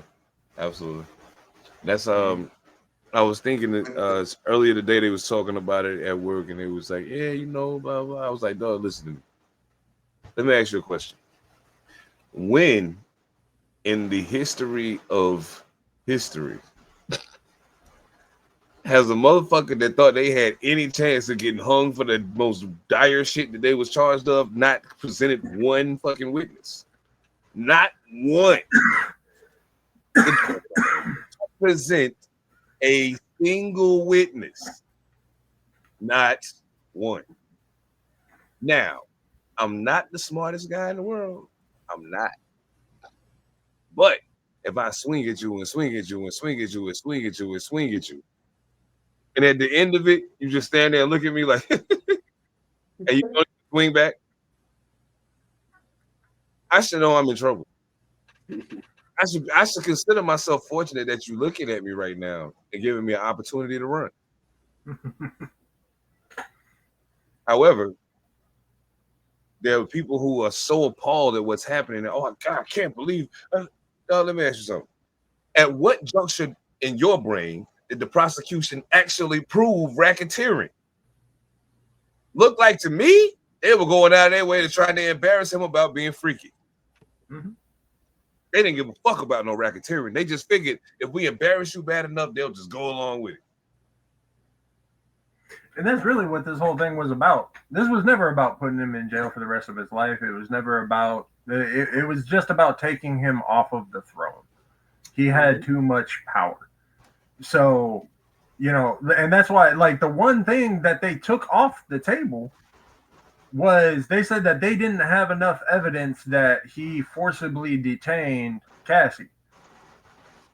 And it's like, I mean, the video of her trying to run out of the hotel room, him running her down, beating the shit out of her and dragging her back. Okay, that wasn't evidence enough, apparently. But they took that off the table before a jury could even decide on it. So, yeah, like the last week of decisions has proved to me what we said was true from the beginning, is that this was never about the trial. This was never about his guilt. It was about the trial to not only put him into a bad light, but to make it free reign to put whoever they wanted into a bad light. And now that that's done, they're like, okay, now go away. He'll spend a little bit of time behind bars because they can't just let it be nothing, because then they went through all of this for no recourse, and then that's just going to piss everybody off. So he'll spend a little bit of time behind bars, but you know, their whole thing is, by the time you're able to try and rebuild to be something important, like, you're going to be dead. So yeah, just be gone. That's what this was all about. Yeah, I think he's I think if you go to like, they already talking about not doing a sentence until October, which is some bullshit. There's at this point, it's been a long enough process that, like, dog, we know what's what. We know that the maximum you can give me right now is 20 years. So it's either going to be that or something less than that. So let's just get it on. Let's get on with it, especially since they're denying him the opportunity to bail out, to come out on bond while he's awaiting sentencing. So if I'm him, I'm pressing my lawyers like, okay, then if they not going to let me come home, let's get this shit popping. You know what I'm saying? Especially since the shit played out the way it did. They know they don't got nothing. You can't. If you turn around and hit me with the max for this shit, the whole world gonna look at you crazy. After y'all did that shit y'all just did. After that circus that y'all just created for the last 2 years. But I think that's why they're waiting so long, is because they're like, if we try and sentence right now, everybody's going to be looking at the numbers, but they can come back in October when nobody's really said anything because the trial's over. And, there's going to be some bullshit, but whatever. But we can come back in October, give them 5 years and call it good. The only upside that I personally see to sentencing being pushed out is it gives a solid 3 months to 50 Cent. Yes. I have no doubt that he paid somebody to be like, give me a little bit more time because I already got shit in production. Oh man, his shorts are crazy. Those hurt me. Yeah, 50's a genius, man. 50's a genius. I think. Here's the. As far as Diddy, like me personally, I don't got no horse in the race, no dog in the fight, none of that shit. You know what I'm saying? I just regret not getting the opportunity to knuckle up with the nigga when I had the chance. You know what I'm saying? I regret that. I deeply, deeply regret that. But as I'm watching this thing unfold, all I keep thinking to myself is, there's a lot of talk about a lot of things that are happening in the courtroom, but the one thing they're not talking about very often is Diddy. And I don't mean past actions of Diddy. I mean, what is he doing? While y'all talking all this crazy shit y'all talking. You know what he was doing? Sitting there just like this. Okay. Oh, that's all you got? Okay. Lean in and talk to the lawyer for a second. Sit back up. And a couple times, I swear I seen a little smirk come across his face. Because they knew at that moment, hey, dog, listen, your reputation is going to be shit. Like, it was already kind of shit before we got to this point, but it's really going to be shit now. Because your rep's going to be fucked up. It's still going to be some people that fuck with you because you got the magic. But that's going to be few and far between. You never going to be what you used to be. Mm-hmm. But as far as this go, just ride it out. We not even going to call this list of witnesses we got, we going to burn this shit. We don't need it. This is a fucking circus. This proves absolutely nothing. Other than the fact that you're a piece of shit who put your hands on women. And that you do freaky shit with other people who have chosen to do freaky shit with you. Ain't none of them people say you made them do anything. With the exception of Cass and Jane. Every other person was like, well, yeah, we was there doing the wild shit. But I mean, yeah, that's what was going on. And I'm like, so much booty tickling. Y'all picked the wrong motherfuckers, yo. Y'all turned this shit into a soap opera. When it was supposed to be a thrill. There we go. This is the equivalent of getting Al Capone on tax evasion. Like this is all this was. Yeah. This was getting Al Capone on tax evasion. Yeah. But now they perfected it though, because it's the same way they got Epstein. Everybody tries to think that Epstein got busted straight out. He got busted on something chintzy, but they removed him. So the question is, and that's only because they found the files. If it would have just been Epstein by himself and his girl, it would have been fine. And that's kind of where we're at with Diddy right now. It's just him dealing with his stuff, you know, and there's no one implicated as helping him. I was waiting for that RICO charge to be like, oh, this person helped you and this person helped you. But nah, it's all him. So there's nobody to really hang it on. And so he's not going to disappear, but I guess he might. And this is just my theory. I see him doing 2 years and then getting out because Trump lets him out. Right at the end of his presidency. Just lets his ass out. So I can see that. And I think the question is, who's taking over the power vacuum while he's gone? Well, that it's funny you said it's funny you asked that. If you look, okay, so it was something that I had to do too, because in my brain I asked the same question. But then when I stepped back and said, wait, hold on. What I think I see and what's actually happened aren't the same thing. Because what I think I see is based on what I've always seen. What I've always seen is Diddy be one of the preeminent producers, label heads in hip hop and music. Used to seeing that. Seeing Diddy and Sean John and whatever else be at the forefront of fashion and whatever. His R&B records that he puts out with his R&B groups or whatever being chart toppers and whatever. I'm used to seeing that. So as long as I still see you, in some way, that same value is attached to it. Despite the fact that the reality is the value is not the same. It's been a very long time since you've been one of the preeminent producers in music. A very long time. Let's not dance around it. A very long time. Sean John hasn't been a relevant clothing line for a very long time. When's the last time Diddy had a #1 record, much less album? So the Diddy that they arrested, that they drugged through all of this bullshit, we looking at this nigga like he's still the guy doing his thing with Biggie. He ain't that dude no more. He ain't him. He's an absolute caricature of that guy. He ain't that no more. Now he hiding behind the money. I'm just saying. So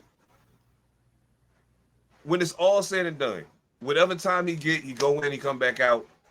I think it's gonna be somewhere in between what y'all said, 2 to 5.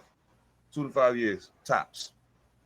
He come out, I see him being somewhere making phone calls, pulling strings from some chair with a computer or some shit in front of him. Nobody's gonna see you. You ain't gonna be on no record, none of that. Nothing. He's gonna be doing exactly what he's always done.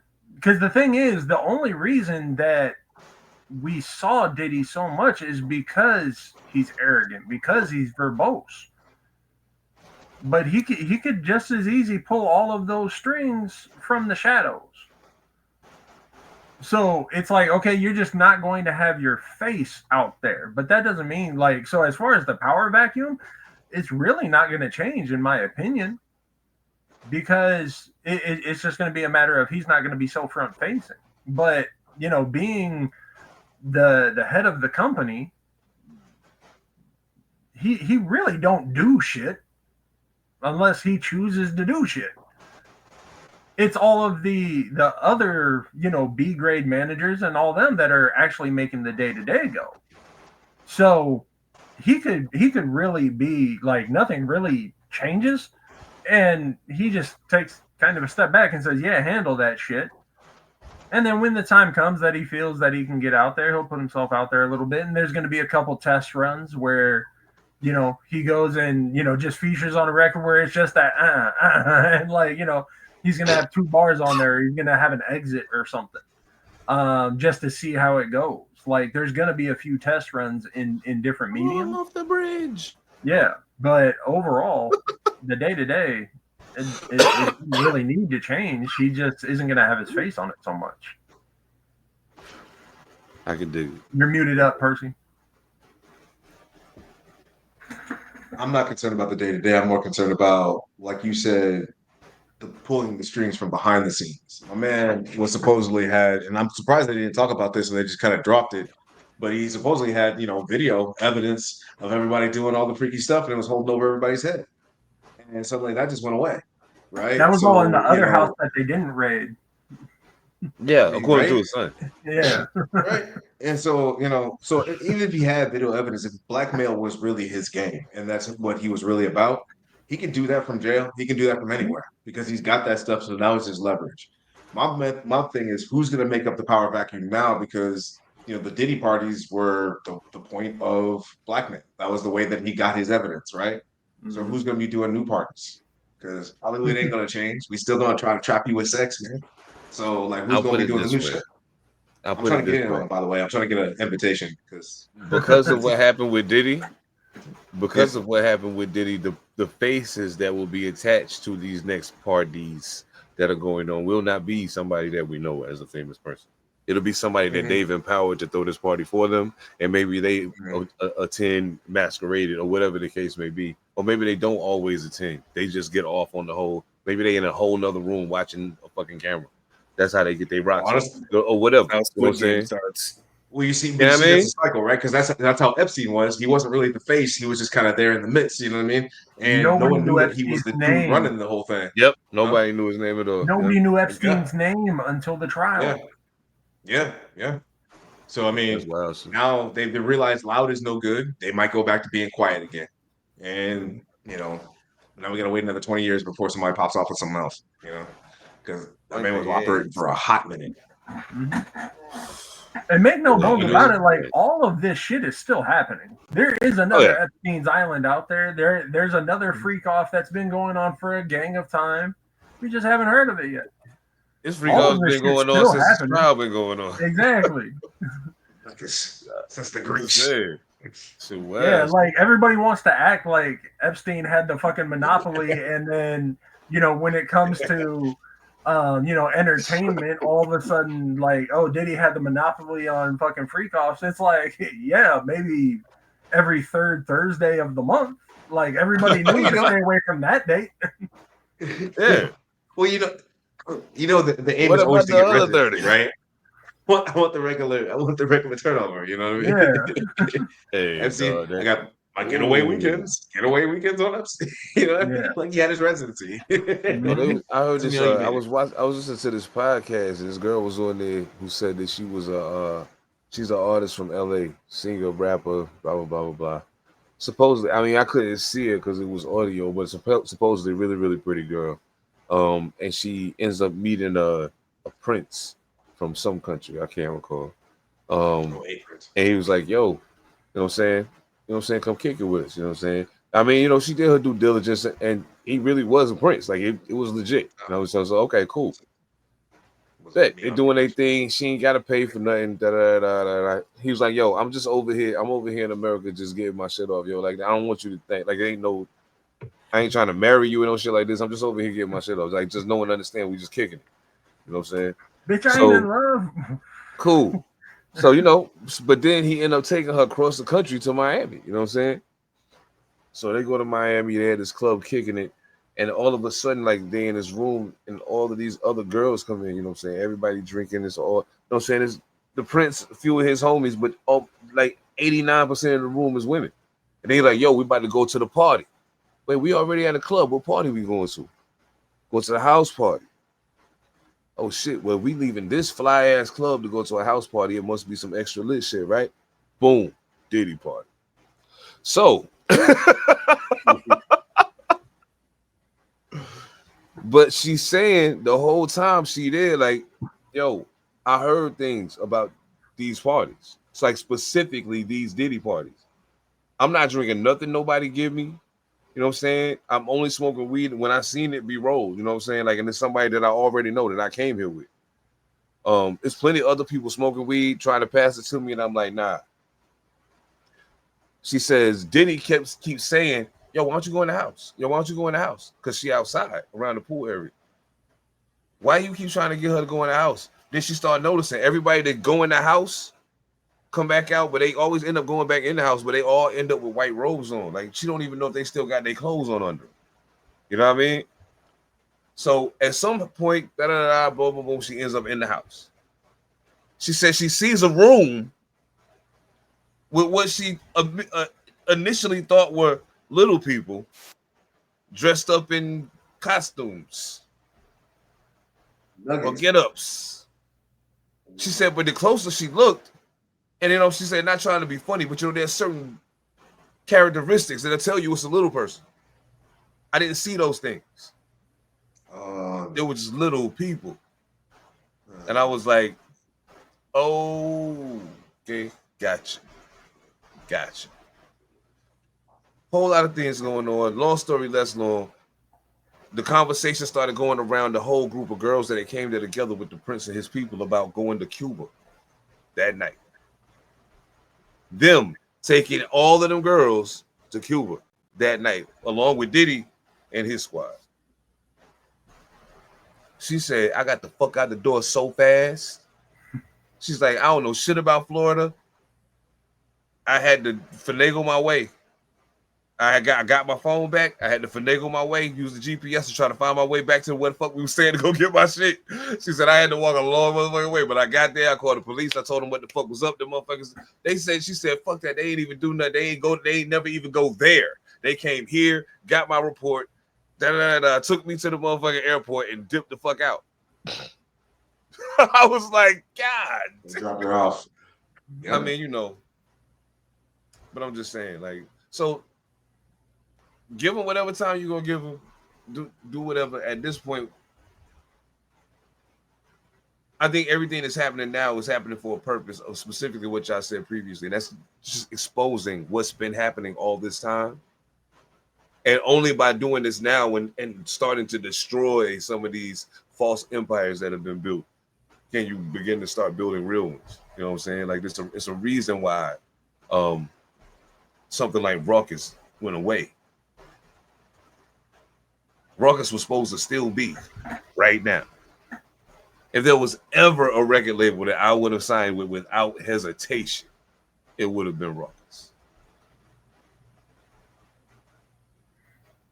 We got the money, you make the music, do what the fuck you do. We'll put it out. Let's go. We're not trying to change who you are. None of that. It's a beautiful thing. It was a beautiful thing. Absolutely. It was a beautiful thing. Yeah. Man. One last question around this.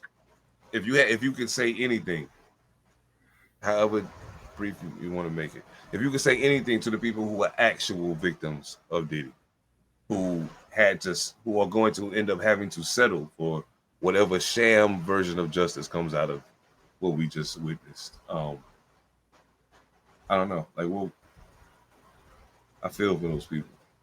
You know what I'm saying? I feel for those people. Yeah, fight's not over. If they really want to start taking him, to civil court and all those other things for the stuff that he's done, I mean, there's a lot of blackmail, a lot of that. You can always bring up another federal charge if they start talking with the FBI or whatever about, what they think they're being blackmailed for and so on and so forth, since he's already convicted for what he's done. It's not over. You got a reprieve, though. He won't be hurting nobody else for at least another 3 years.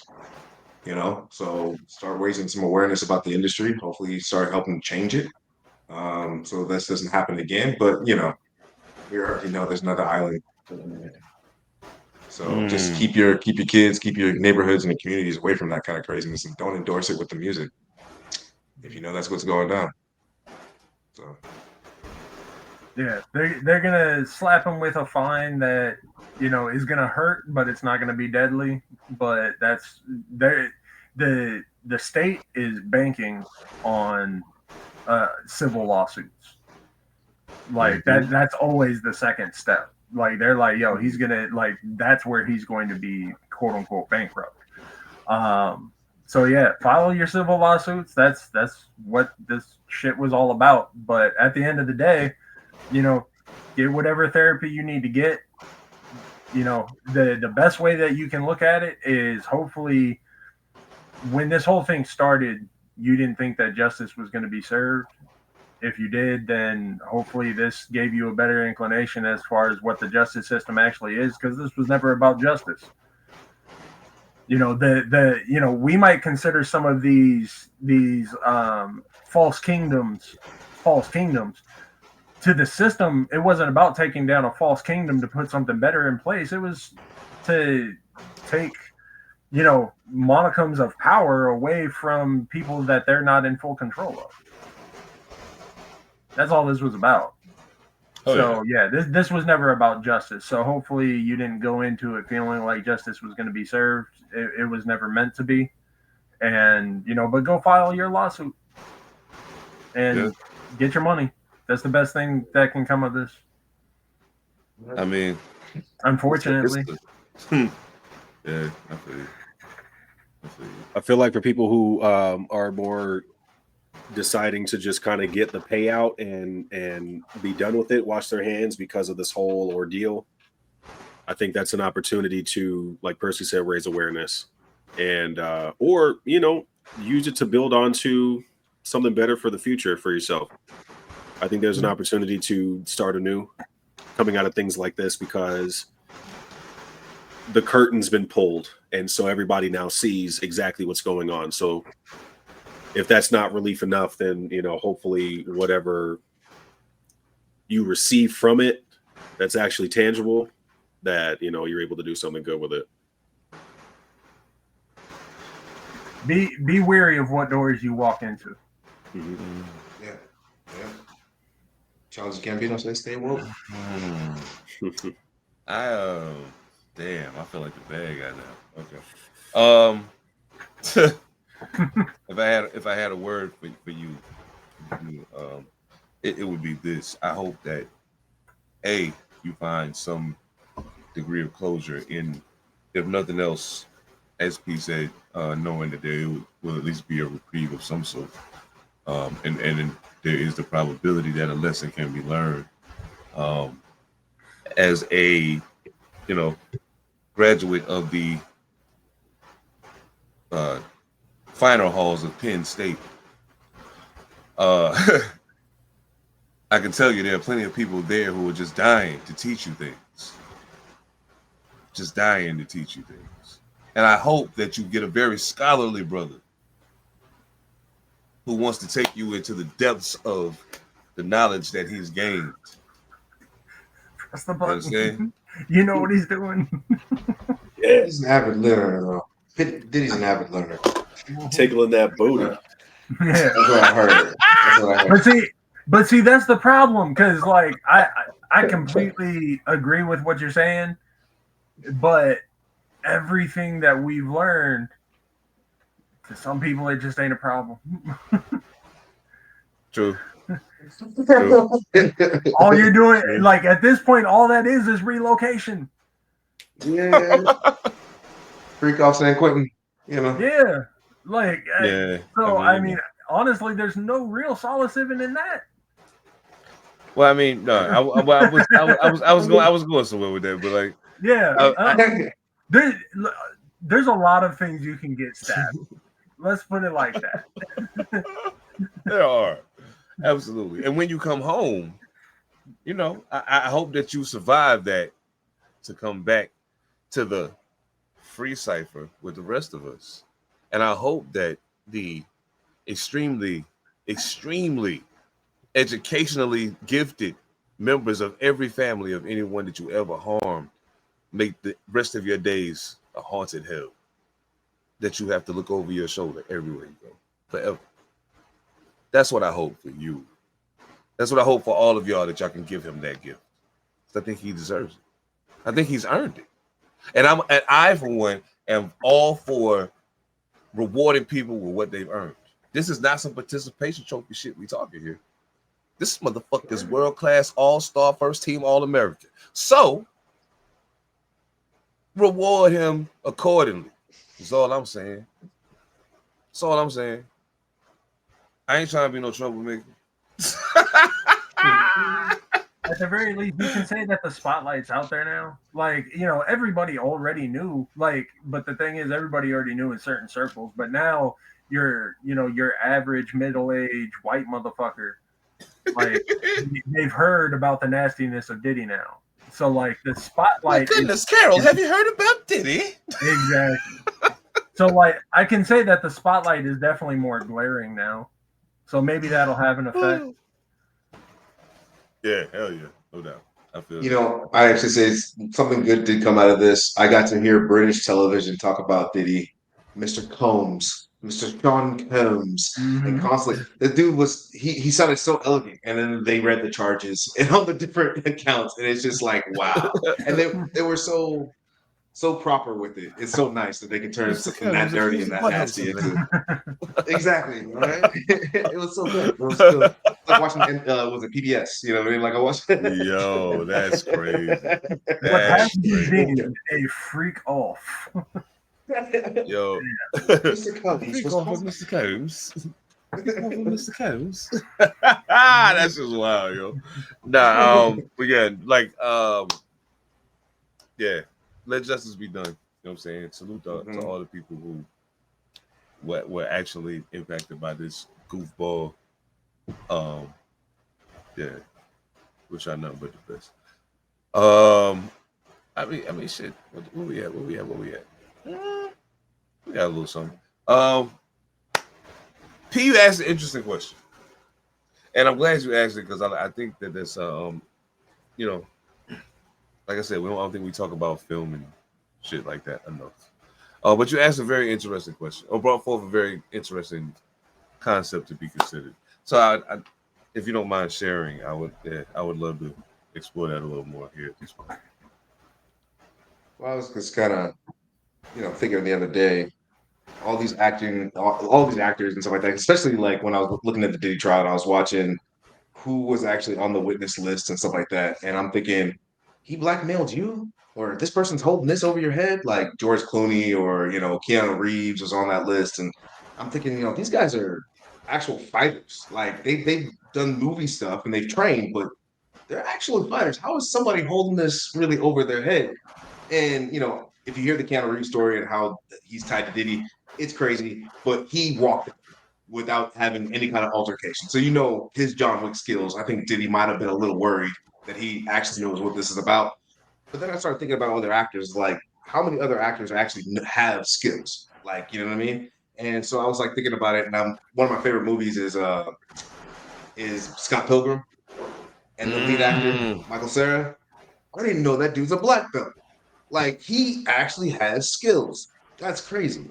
I can kind of tell. Yeah. I can kind of tell by the way he carries himself. Yeah. Right?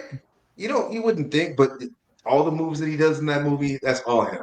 Everything, like, he has skills. I think in Taekwondo and karate and some other stuff. He's nuts. But then there's the other girl from Kick-Ass, right? Because the guy he played opposite to him got his butt kicked the whole time. But she's actually got skills. She's got what's her name? Chloe Grace. Chloe Grace Moretz. Oh yeah, Chloe Grace. Yeah. Right. And she had skills when she was young. Right. Now she's much older. So I'm actually kind of excited to see what she does. But she's got skills. I wouldn't fight her in an alley. She's actually, Batman. It's crazy. Bro, she is one of the most prolific actors with a fucking blade. Like y'all know my affinity for a good blade, and like she's crazy. Right. Yeah. And then you got like Zoe Saldana. I know that's another one. Like she went from just being a kind of a model / actress to learning after doing Columbina. She just skills. Now she's doing this movie that's like I'm not sure what stations it's on, so I'm not giving shout outs because they're not paying me. But she's got this show that's out right now, and where she's she's like a special agent doing the thing. Yeah, the Lioness, yes. Right, and killing it. And then you got your usuals. You got your Matt Damons. You got your Ben Afflecks. Those guys came up during the action star era, right? Where actors had to be actors and action stars. And now they're in the 50s, 60s, and they can actually kick your ass if they really want to put it to you. That's crazy. That we bred actual kick-ass people. You know what I mean? Keanu Reeves, what? He's like, Ben Affleck. He's 56, almost about to be 60. Right, Keanu Reeves, he's in his 60s, right? That's another one. Michael Jai White, My man's pushing 56, 57. Like, he's an actual martial artist. Like, he's like the dude. He trains everybody else, or at least comments on everybody else's skills, and they go through him. That's crazy. He's my favorite example because, like, everybody like sees him do these crazy moves, and he is a real fighter. And like, even before he got into acting, he was a fighter. But everybody, because they didn't know him before he got into the films, everybody just assumes that he's just, you know, an action fighter. But people don't really give credit to like how knowledgeable he is about martial arts. There he is. And it's like homie has his own dojo. Like, he teaches motherfuckers crazy shit. Like, so yeah, like he's one of my favorite examples of a fighting actor. Oh yeah, absolutely. Joe Rogan even talked about how skilled he was and that kind of stuff. How he kicked the bag, you know, broke the chain on the bag at Bally's and this, that, and the other. Well, yeah, I mean, I just marvel at it now because I'm like, man, there's a lot of actors now that actually have genuine skills, that actually have acting chops, and they got paid to learn these skills. Like, you know, Charlize Theron. Charlize Theron. Yeah, she got paid for 2 years to train.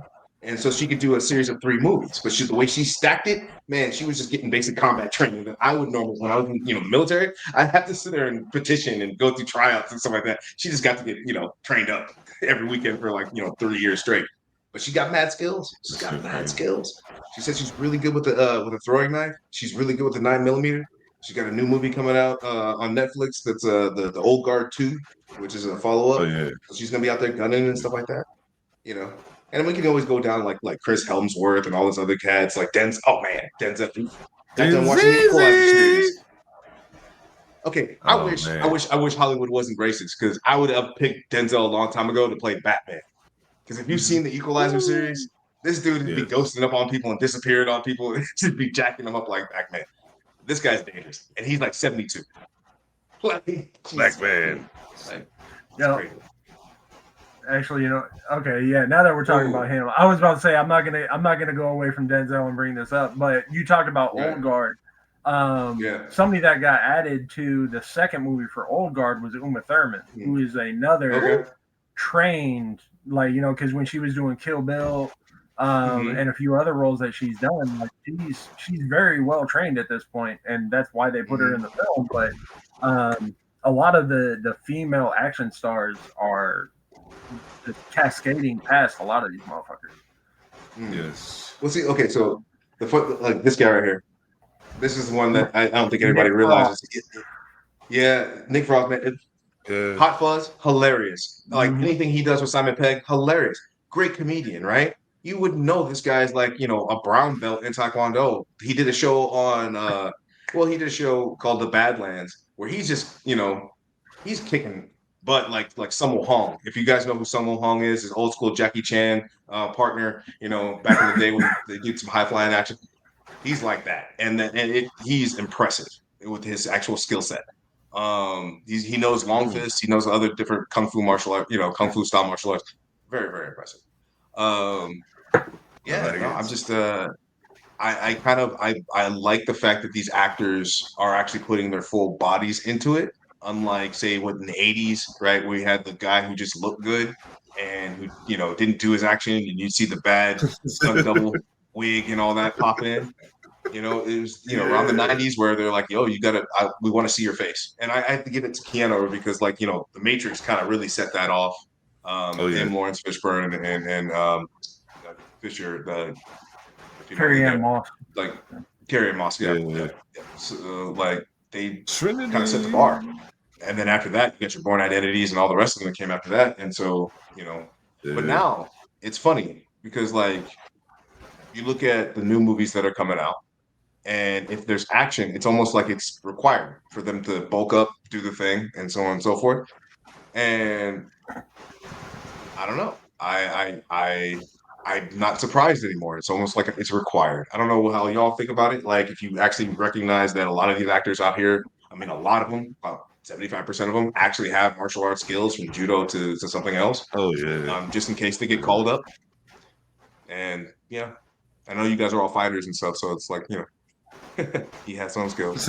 Yeah, you can tell when it's some Hollywood bullshit and when they actually have done some training. Because even with, because you always have your stunt coordinator.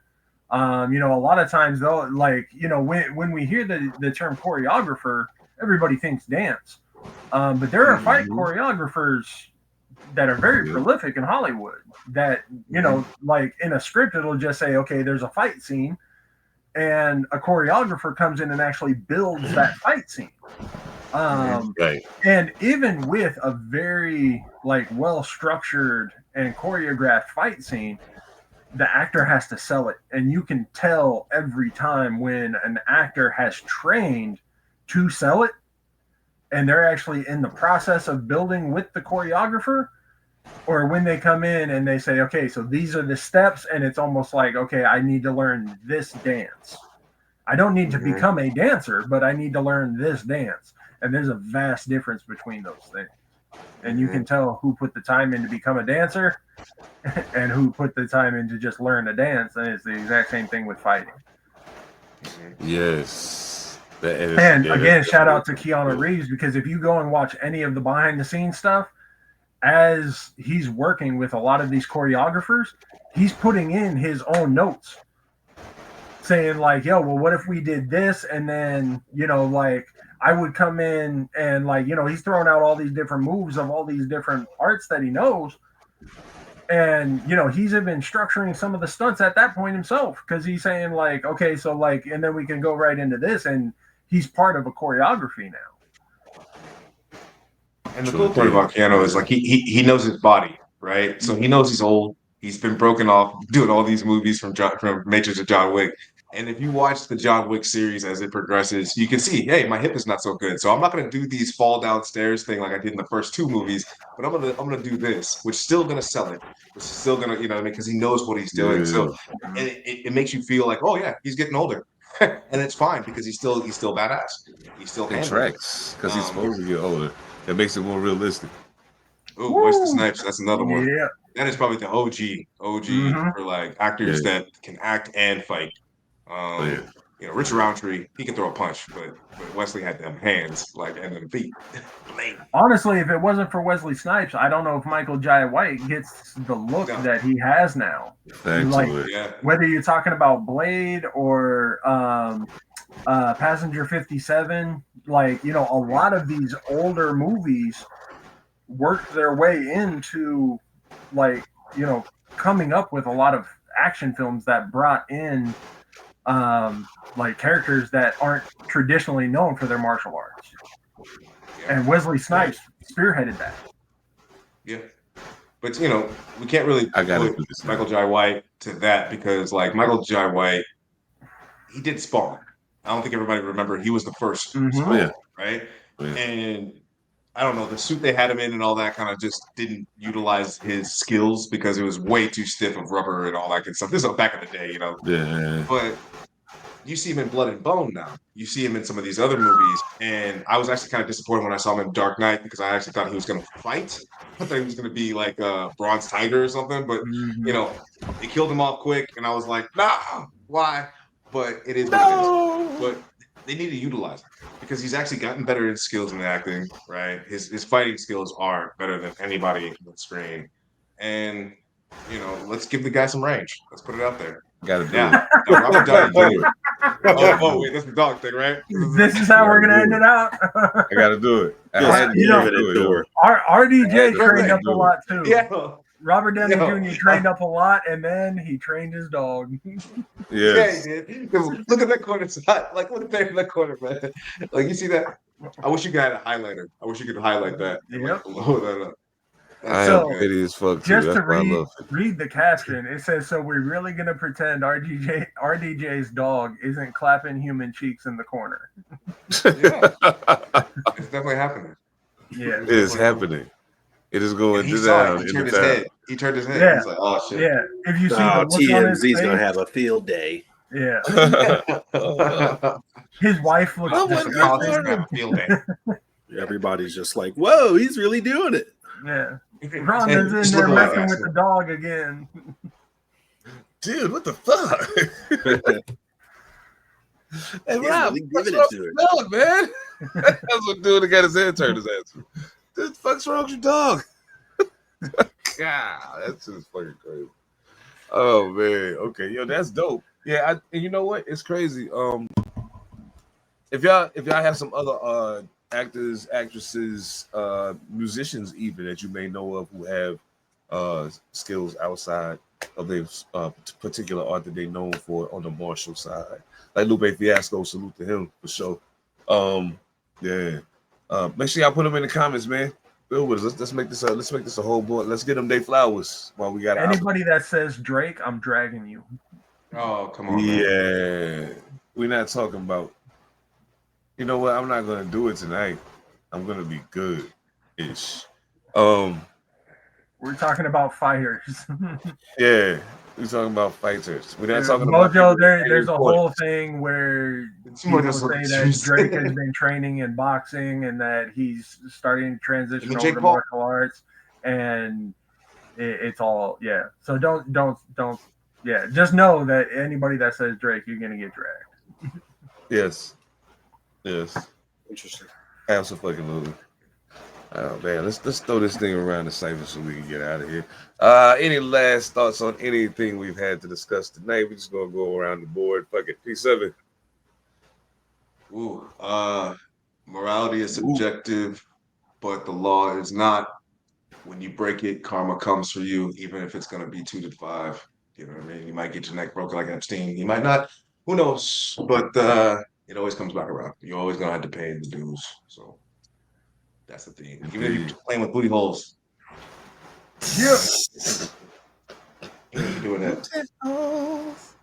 It's gonna come back around. Oh my god.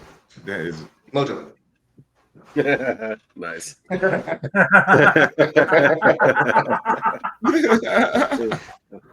Nice. Pass the rock. Check out Sleezes by K Sleaze. Check out Elbows. The flower is amazing. So far, I only know, all I know is that they're at Zips, but who knows, the brand will grow. And smoke a lot of weed. You can throw a rock and hit a Zips. You can find it. Yeah.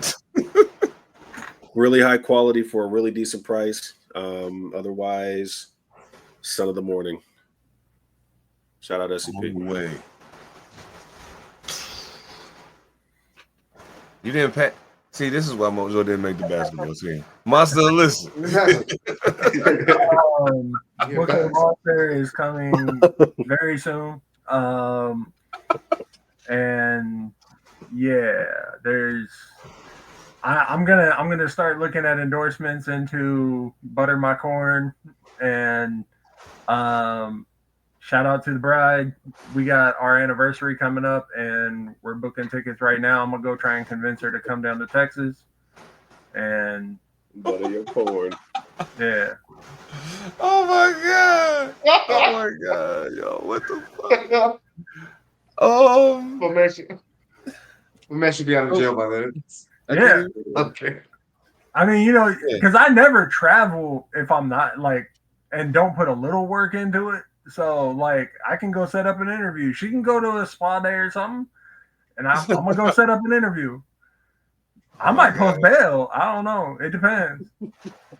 His bail can't be too high. I mean, I don't know, man. This for a minute. How serious they take their booty tickling and booty hole tickling in Texas. I mean, it could be a serious offense.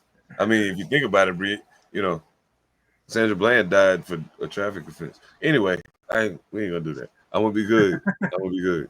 I said I was gonna be good. We gotta get the fuck out of here, man. Oh man, thank y'all so much for locking in with us. We appreciate y'all more than y'all know. Once again, make sure y'all check out Melanin Mysteries, Melanin Mayhem, Infamous Ones podcast. If you love true crime, especially Black true crime, you'll definitely love them. Thank y'all so much for showing love to Pantha Politix Podcast. A whole lot of more dope shit coming down the pipeline. One love to the brothers over at All Purpose, Evan Almighty, and Phantom. Catch us live every Monday night, 7 o'clock Pacific time, 10 o'clock Eastern time. And we got a pre-recorded episode coming. it's kind of like shooting with your eyes closed. Every now and then you hit the target. But other than that, man, you already know what it is. Make sure you share, subscribe, like. Make sure you rating the podcast or wherever you're listening, wherever you may be watching. Don't forget to rate us because those ratings help more than you can possibly imagine. Algorithms are a very real thing. And every time you review the podcast or you give us a 5-star rating, it pushes us up the algorithm. So we do appreciate you. On behalf of Mojo Barnes, P7 Monster Elicit, I am Seven Da Pantha. We are Pantha Politix Podcast. Salute, Eat a Mad Assassin, Drugs Beast. We'll catch y'all next time, fam. Peace. I'm flying in every